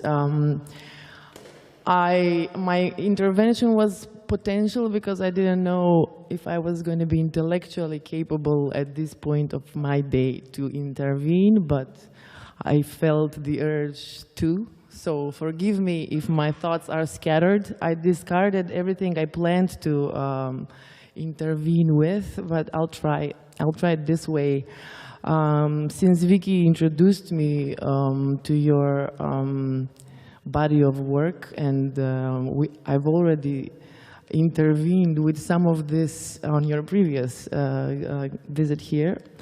I've been interested in the abyssal line simply because I feel like I've been walking along it, be it personally, be it as a part of an organized or non-organized collective. And I want to make a maybe it's not acceptable, but I'll still make this parallel between the abyssal line in which we are as Anthropocene. So the inevitable climate catastrophe, the social and economical injustices. And I come from the field and from the position, let's say, of urban sociology, environment, and so on, and the theory of the commons, degrowth, all of the leisure-oriented disciplines and movements, and especially Elinor Ostrom's theory on the commons, which is actually empirically proving that what we call the indigenous knowledge and what she calls the frontline wisdom might be so far one of the rare resources of knowledge for how to handle, tackle, or at least mitigate the injustices stemming out of the climate catastrophe, and if not regenerate or generate more natural resources, at least to govern them sustainably. And so I'm looking at this, and on the other side of the abyssal line are the high-tech societies, the smart cities, the nature-based urban solutions, which only perpetuate this patchwork spatial planning and patchwork urbanism, and still doesn't take into consideration the interconnectedness, not only of the neighborhoods in the city, but of the capital city itself with the periphery, and going back and forth. The other thing I want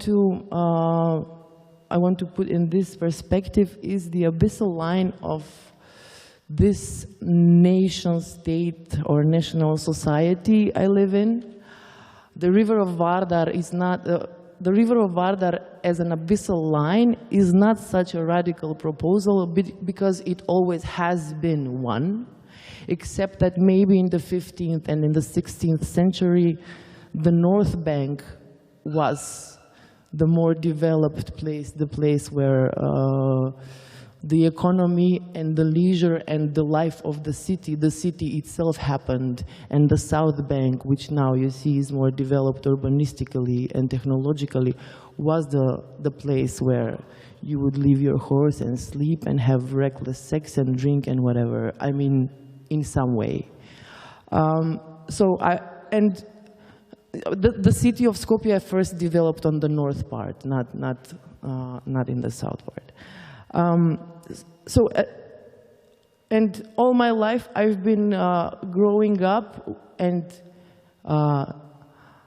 taking in the knowledge about North Atlantic Western Reformation and how we as a society need to reform our policies, our politics, our culture, all of the nasty characteristics of a Balkan environment in order to achieve this, this other side of the abyssal line. But once I was probably capacitated to look into the suppressed knowledge and the knowledge that's probably systematically been hidden away from me as a woman, first of all, I learned that although this country and the Balkans, they are physically not in the global south, they are, I mean, they belong to the to Europe, they're a part of Europe. Still, culturally, traditionally, and in terms of this suppressed knowledge or indigenous knowledge or frontline wisdom, which has been gained and garnered and nurtured only through struggles and through scarcity and through lack of, could be the answer to many of the issues that we don't find through the reformation that we're trying to do to achieve this North or the developed West and so. And so I'm interested in this sort of cognitive dissonant position. Do we need to cross the abyssal line? How do we cross it? Is it only possible to do it by radical individual acts, such as when Jean-Luc Godard refused to use Kodak films because they were developed only for white skins?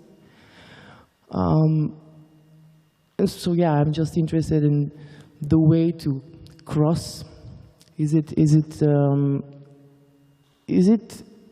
visible anywhere else except in the communities which, through colonization of knowledge and politics, have remained and still remain hidden to us? Thanks.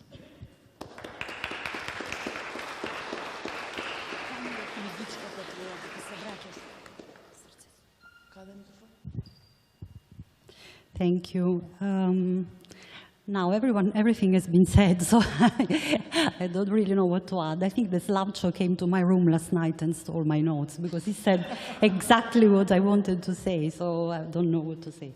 So I'll just try to say maybe the same things, but in just a slightly different way, because those were the points that I also wanted to raise. So thank you both for your presentations. I'm very happy to be here and very honored to be here.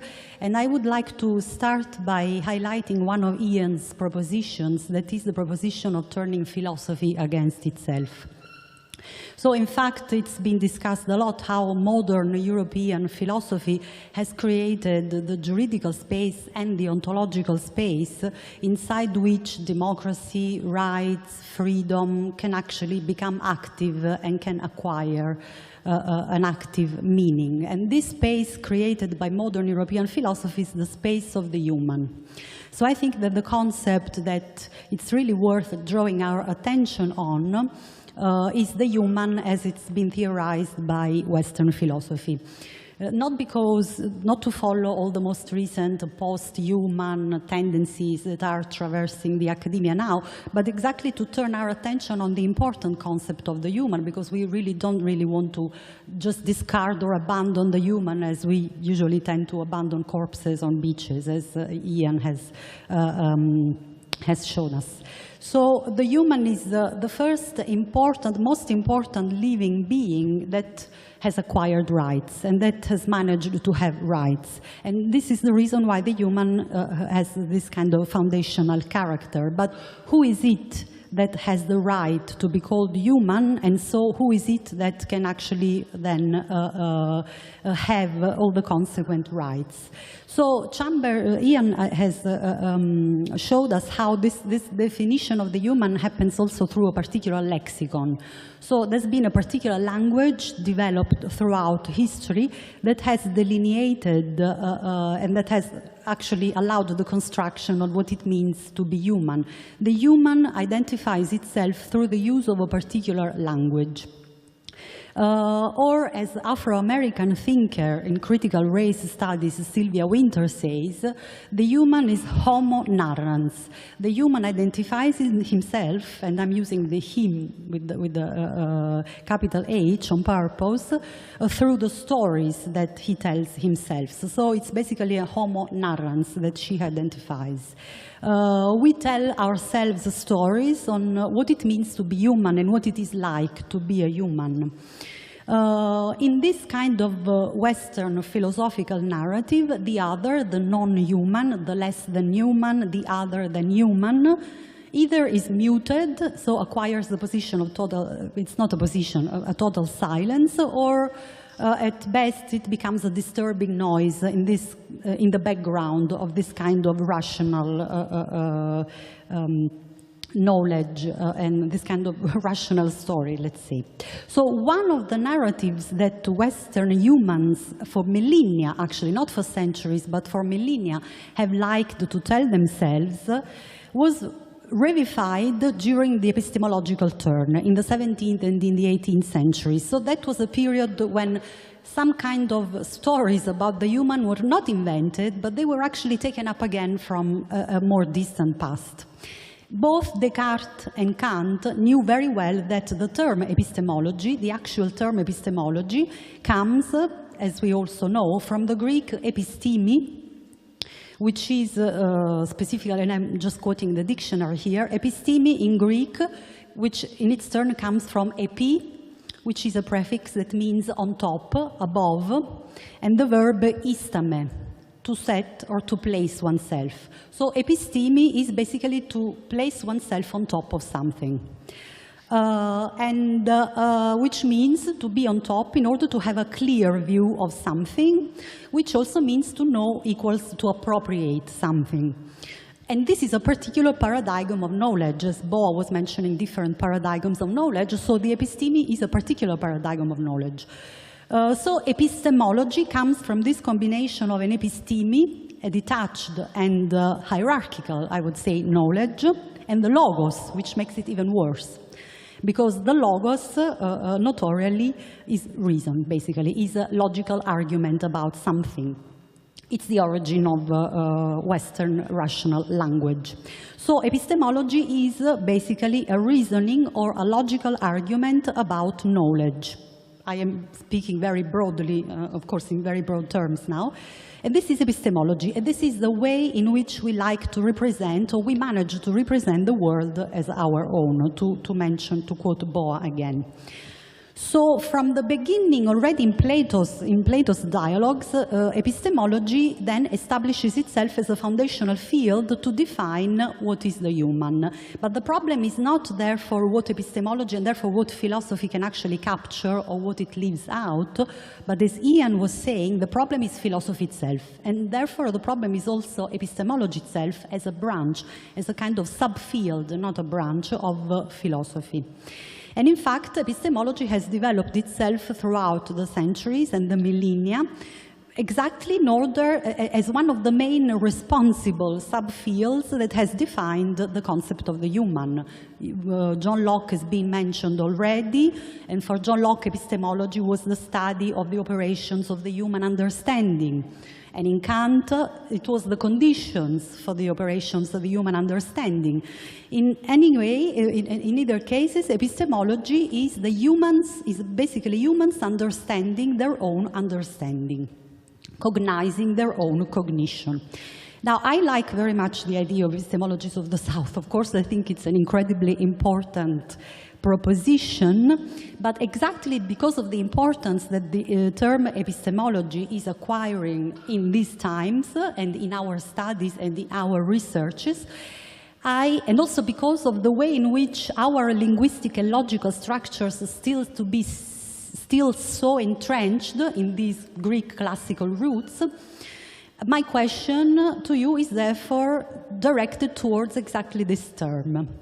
And I would like to direct towards this term, the perplexity as positive energy that I read about in one of Boa's books. Perplexity as a positive energy. I would like to direct this perplexity towards the very concept of epistemology, just because I think it would be important to handle it with care. I might mention a lot of examples in which epistemologies of the South are becoming important nowadays. I work with the technology. My research field is digital technologies, and especially the field of artificial intelligence.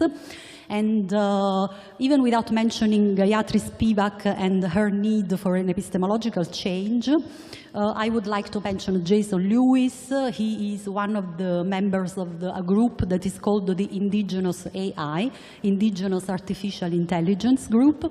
And they are trying to basically build technologies. It's a transdisciplinary group of programmers, philosophers, sociologists, artists, a lot of different fields. Trying to build computers and artificial intelligences that might work according to Anishinaabe, Kokiyé, Kanaka Maoli, and Blackfoot and Euskadun epistemologies. Another example is Hong Kong philosopher Yu Kui, Chinese philosopher from Hong Kong, Yu Kui, who talks about the Chinese epistemology inflected by the Dao, and he is also trying to rethink technology in terms of this different Chinese epistemology of the Dao. In short, all different examples and attempts to basically connect technology as we know it today with these epistemologies of the South, or these other epistemologies. And I am perplexed, again, about these examples, because they all start from one basic point. Technology is here. We cannot avoid recognizing that this technology is here, and we just have to learn how to work with it according to these different epistemologies that seem to be like attached to a technology that we already know, and maybe we can change it a little bit. This seems to live intact. First of all, the linear conception of time and progress is unquestionable. Time is progress, it goes forward, we have technology, and there's nothing we can do about it. We just need to find different possibilities to make technology work in a different way. I think that these other cultures, I would say, can do much more than this. It's just a matter of really listening to them carefully and pay attention to them. Just to conclude in terms of the Balkans, I'm not an expert on the Balkans. I won't even pretend that I read a lot about the Balkans. But what I can actually quote, and I would like to quote, is a few conversations I had here in these 2 days while I was here. And what emerged was, what struck me was the idea of the Balkans as a void. It's been repeated a lot of times, and I found it in my conversations in this day. And it's something that I found in the text of an art historian and critic, pardon me for my bad pronunciation, Luisa Avgita, I don't know how to pronounce it. I don't know if you know her. I found this, and it was a text she wrote about an art exhibition in the 2007, and the exhibition was called Blood and Honey, Futures in the Balkans, and the article by Avgita was published on third text. And she basically said that the Balkans doesn't exist. I'm quoting her, there is no Balkan side of the Balkan story because the Balkans does not exist without the West.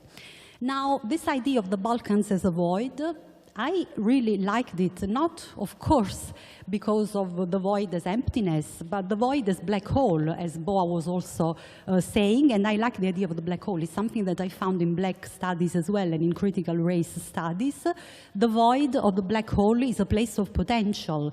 To quote a different Greek example, again, not the classical Greek philosophy of Plato, but another current of Greek philosophy that has been a little bit discarded as well, which is the Epicurean philosophy. Epicurus already spoke of apiri cosmi, infinite worlds. So the potential of the Balkans might be a place for infinite worlds to emerge, a multiplicity, as Maurice Blanchot also said, of infinite intersecting intensities, or many different ways to be human, as Sylvia Winter also said. So this potential, I won't even try to define it, but I really think that it could be defined here in the Balkans, in this place. Thank you.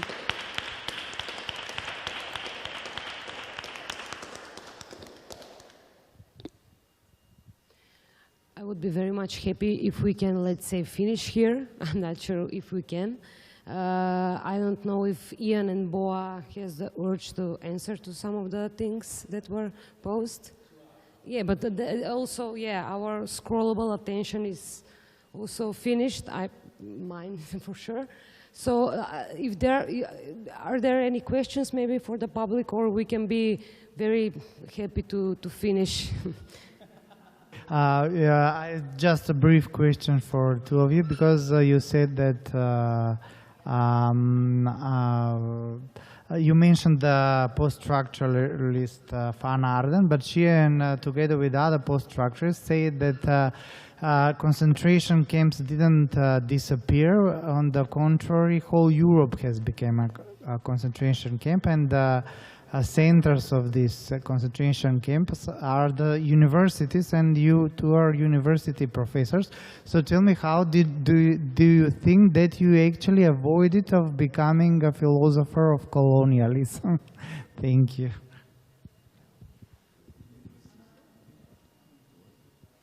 Before getting to that, I want to talk a bit about this idea of walking the abysmal line, looking for who the fuck is the epistemological subject. I think walking that line around the void, the black hole, while listening or responding to dissonance. The only thing, there's two things I want to say here. I think they are thinking also with and from within the complexities, the histories that are sedimented here in the Balkans, but they're not only peculiar to the Balkans, in the sense that they take on different forms, different configurations across the world, and even across asymmetrical relationships of power that structure the modern world. That is to say, one, I think it's always about a collective response rather than individual leaps. And I think it's the collective response. Obviously, it's through the languages and the means you have. So I think it's much to do with reopening archives. It's about, when we talk about archives, I don't just mean those things, those institutions, you get a key and you look and examine documents. I mean, everything is an archive, right? So, I mean, I work with music. I work with Musics of the Mediterranean, where musics sustain archives and sound, even though those archives are not registered or recognized by institutional or authorized history. So I think it's it's about the question, as Stamatia was saying, about the centrality of narration, sort of about re-narrating archives and histories through the complexity, understanding the constitution of the complexities of the present. And that's a gigantic work, which of course interrupts the whole understanding, the liberal understanding of time, linearity, progress. It's about, the past does not pass. It somehow accumulates as a set of ruins in the present, which can potentially always interrupts and interrogates our understanding time, place, whose time, who has the right, or who the fuck is the epistemological subject. And at the same time, of course, these are very complex questions, and it is also about learning. And I think the argument about feminist epistemologies and arguments coming out of critical race theories are also are very important. But I want to say a very simple thing, which comes back to the question of roots. I think, I think it's something I learned from the Caribbean, from reggae music. The argument that the reggae musicians make all the time, that roots become roots. I know it doesn't work in American English because roots become routes, but in English, the other English, the one from the old Central Empire, roots become roots. So it's about thinking about how traditions, what you inherit, are always a site of transformation and translation, and that works both ways. Things are translated into your locality, but at the same time, your locality is transforming, translating what is brought in, whether it's imposed or acquired or whatever. And I think that's I think that idea of the Balkans as a void, but a void as a black hole of energy and potential. I think it's something that I've been trying to do, and what Marta Cariello and myself have tried to do in an article, The Edges of History, is to try and make that argument about all the so-called questions of Europe, of questions, democracy, the human rights, what has occurred and what is occurring historically and what has occurred in the Balkans. I don't just mean what has occurred over the last 30 years, I mean what has occurred over the last 500, 600 years, raises very significant questions for what do we mean by Europe? You know, who has the right to narrate it? Who has the right to define it? And I think, and that's why I insist over time about, you know, the centrality of the Balkans to the composition of understandings of Europe,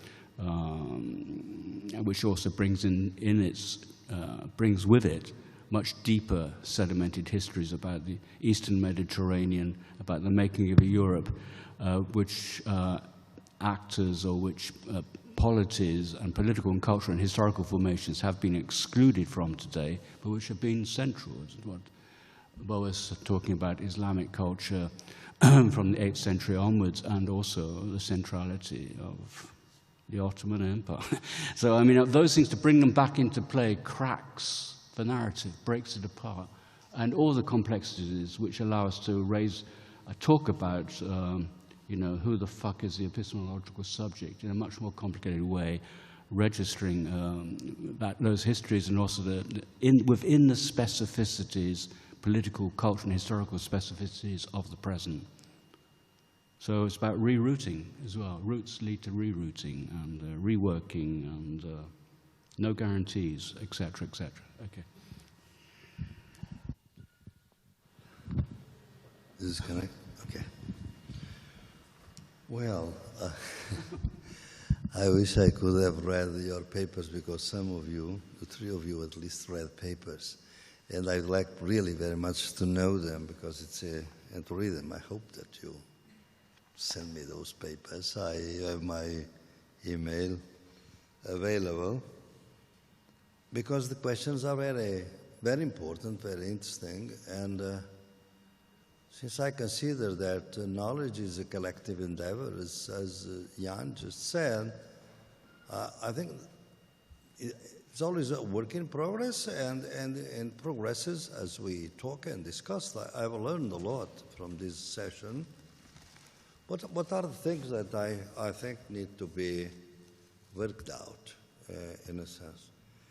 First of all, our professor, I'm sure your name I didn't. Elizabeth, our colleague Elizabeth. Well, I think she realized, I'm absolutely in agreement with you as what we said, particularly because I think that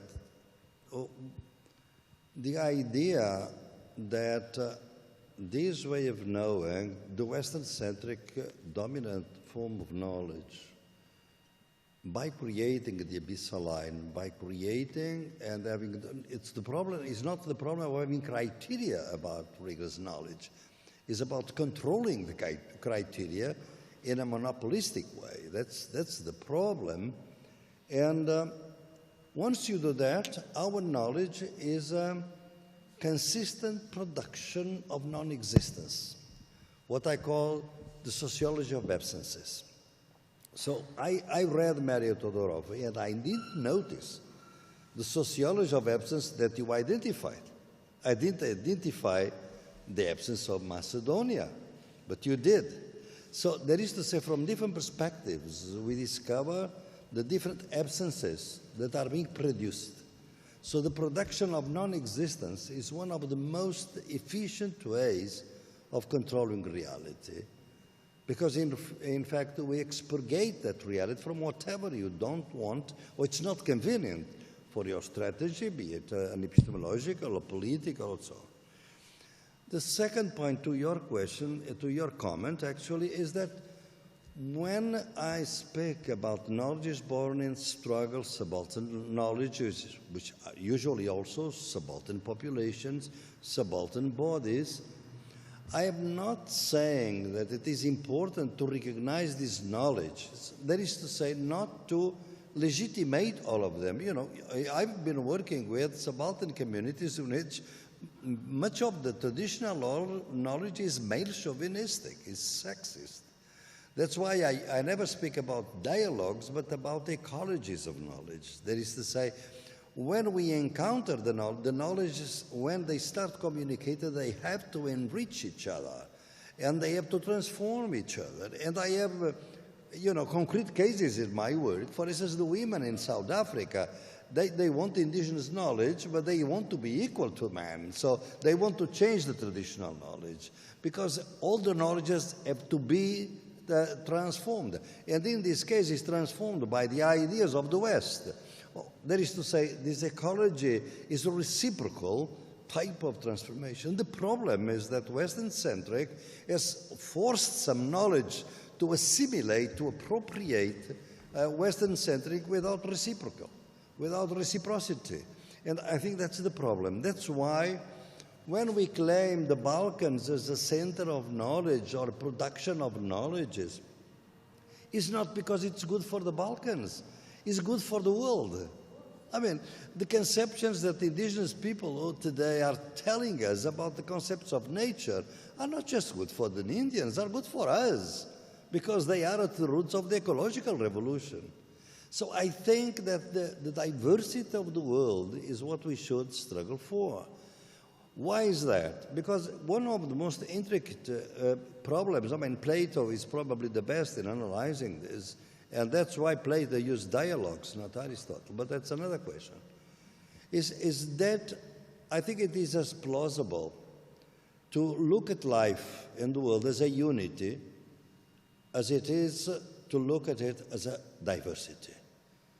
It's a Gestalt question. I mean, sometimes we see the unit, sometimes we see diversity.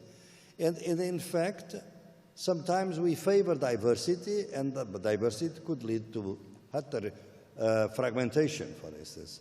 I think capitalism like diversity of the others. And this is the trap, because divide and rule. I mean, rule by dividing people. That's why I have seen many feminist movements that are pro-capitalist and are racist. I have seen anti-capitalist movements that are racist and sexist. So, and anti-racial movements that are really sexist. Well, I work a lot with rappers. When rappers started, they were very racist, very sexist. And now we have women rappers, and they have transformed the lyrics of the rap. So no knowledge is complete. No knowledge is beyond this suspicion of serving certain interests. So the idea is that probably the world should benefit for really a kind of an articulation between unity and diversity. That's what I call ecologies of knowledge, intercultural translation. Intercultural translation is never about absolute transparency, but it's not about total opacity either. Because what I'm concerned with social movements today is that we are creating identitarian ghettos. I mean, I've seen some of radical feminist movements, in some anti-racial movements, the identitarian ghetto. So this is my struggle, you don't understand, you cannot share it, and I cannot be with you in the struggle. That's what capitalism wants, to divide us. So can we really try to have unity with diversity and diversity with unity? Not total unity, not total diversity. That's why we need a political system. So I think that the first question is to really measure the questions of unity and diversity. The second one is the question that comes from the colleague and Stamatia about the questions of epistemology. Well, I think when I speak about epistemology of the South, I use the concept as an occupy concept, occupy with a K. That is to say, I'm trying to occupy the concept of epistemology. Because as Stamatia said, and very properly, epistem, not only just knowledge about and above, but also separate knowledge. Epistemology is about knowledge as a separate endeavor. When we talk about the epistemology of the South, knowledge is born in struggle. By definition, they are not separate from the practices. So they are embedded, they are embodied in the practices, and therefore, this is a counter-epistemology almost. It is a political process of creating really the possibility that the peoples, instead of sharing information with me, as I was trained as a sociologist, I have the knowledge and you give me information in an interview. Now, when you are talking to me, you have knowledge, and I have to respect your knowledge. I was trained not to respect your knowledge, because I have the relevant questions. If I ask something and you start talking about something different that I'm not relevant, I stop you and say, I'm sorry, man, but this is not relevant for my research. This is extractivism. This is, as in the mining industry, it's the same thing. And in the mega data, I know that you are involved with big data, data mining. Look at the metaphor. Mining like the mining industry. That's what we do today. We are mining human resources, not just natural resources. What is now all these technologies of technological information of artificial intelligence is really extractivism of the worst kind of human resources. Our privacy, our identities. So I think that you have to change the concept of epistemology. And the idea is, I never speak of one epistemology, of course it's in the plural. And in fact, I'm trying to use this concept in the same way as the indigenous peoples use the concept of human rights. If you are inside the community, they never speak about human rights. The concept is a non-concept for them. They don't have the concept of rights of humans. Why? Because the idea of the humans, as you say, is our Western-centric idea. Because while we speak of the idea that nature belongs to us, they start from the principle that we belong to nature. Well, that's completely opposite principle. So we are part of the nature, and in fact, nothing is done here or my body without nature. Why should the body and we be so distant and different from nature? So it is a different conception, and the concept of the human is precisely that. For instance, today the debate on the Anthropocene is also another reworking of the humanistic idea, and that's why many people talk about the Holocene and the Wastocene, because it's not the human. Not all the humans are producing the ecological catastrophe. The North is producing 80% of it, and is trying to transfer the costs to the people down south.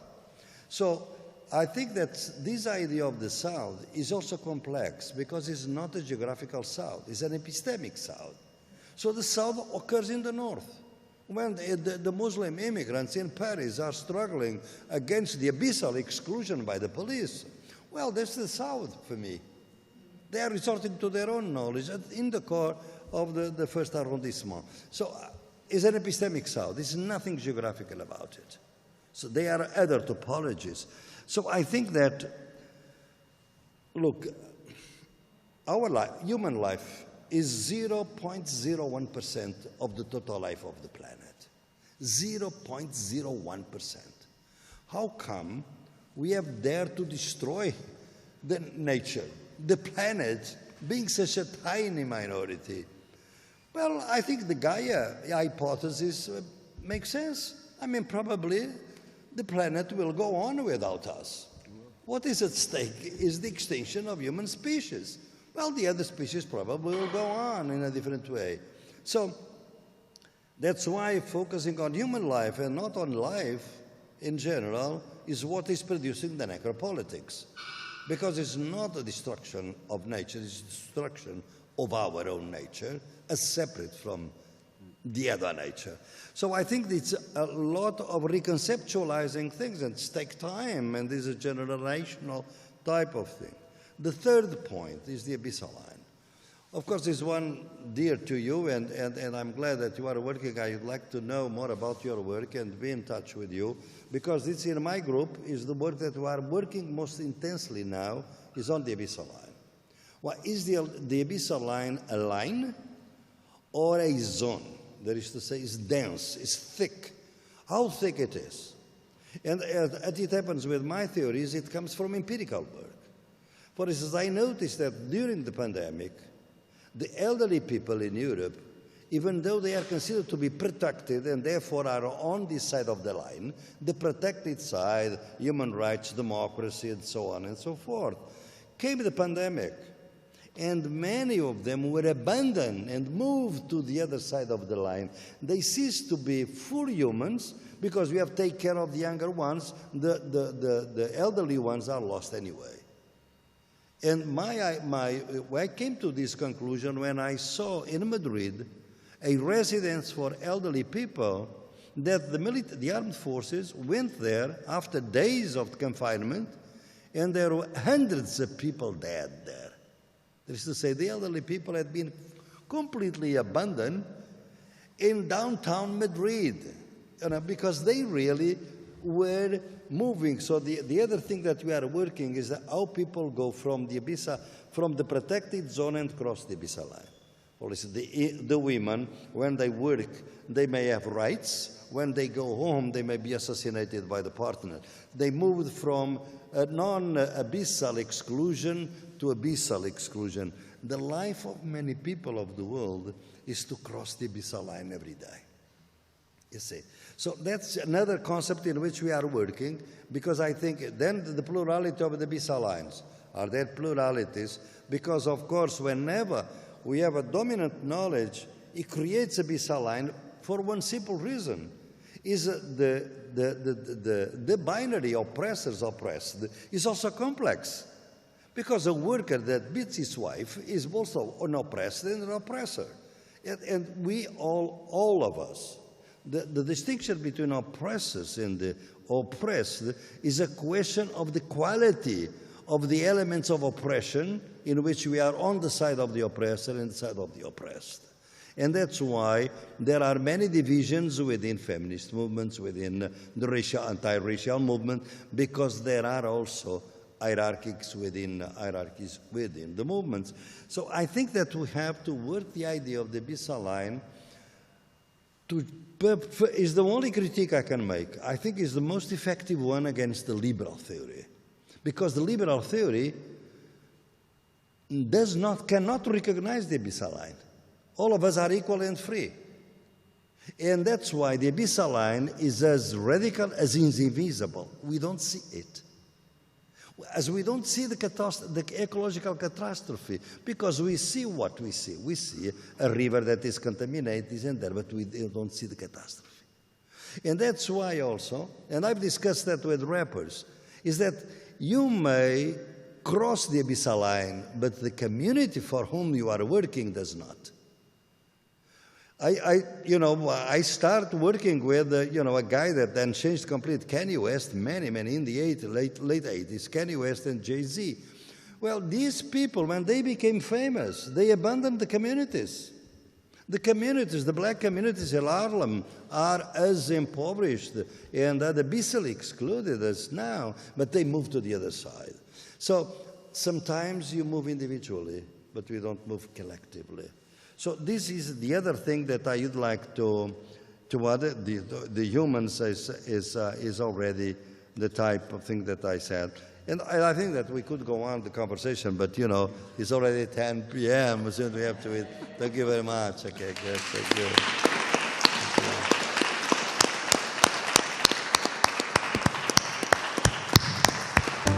Thank you.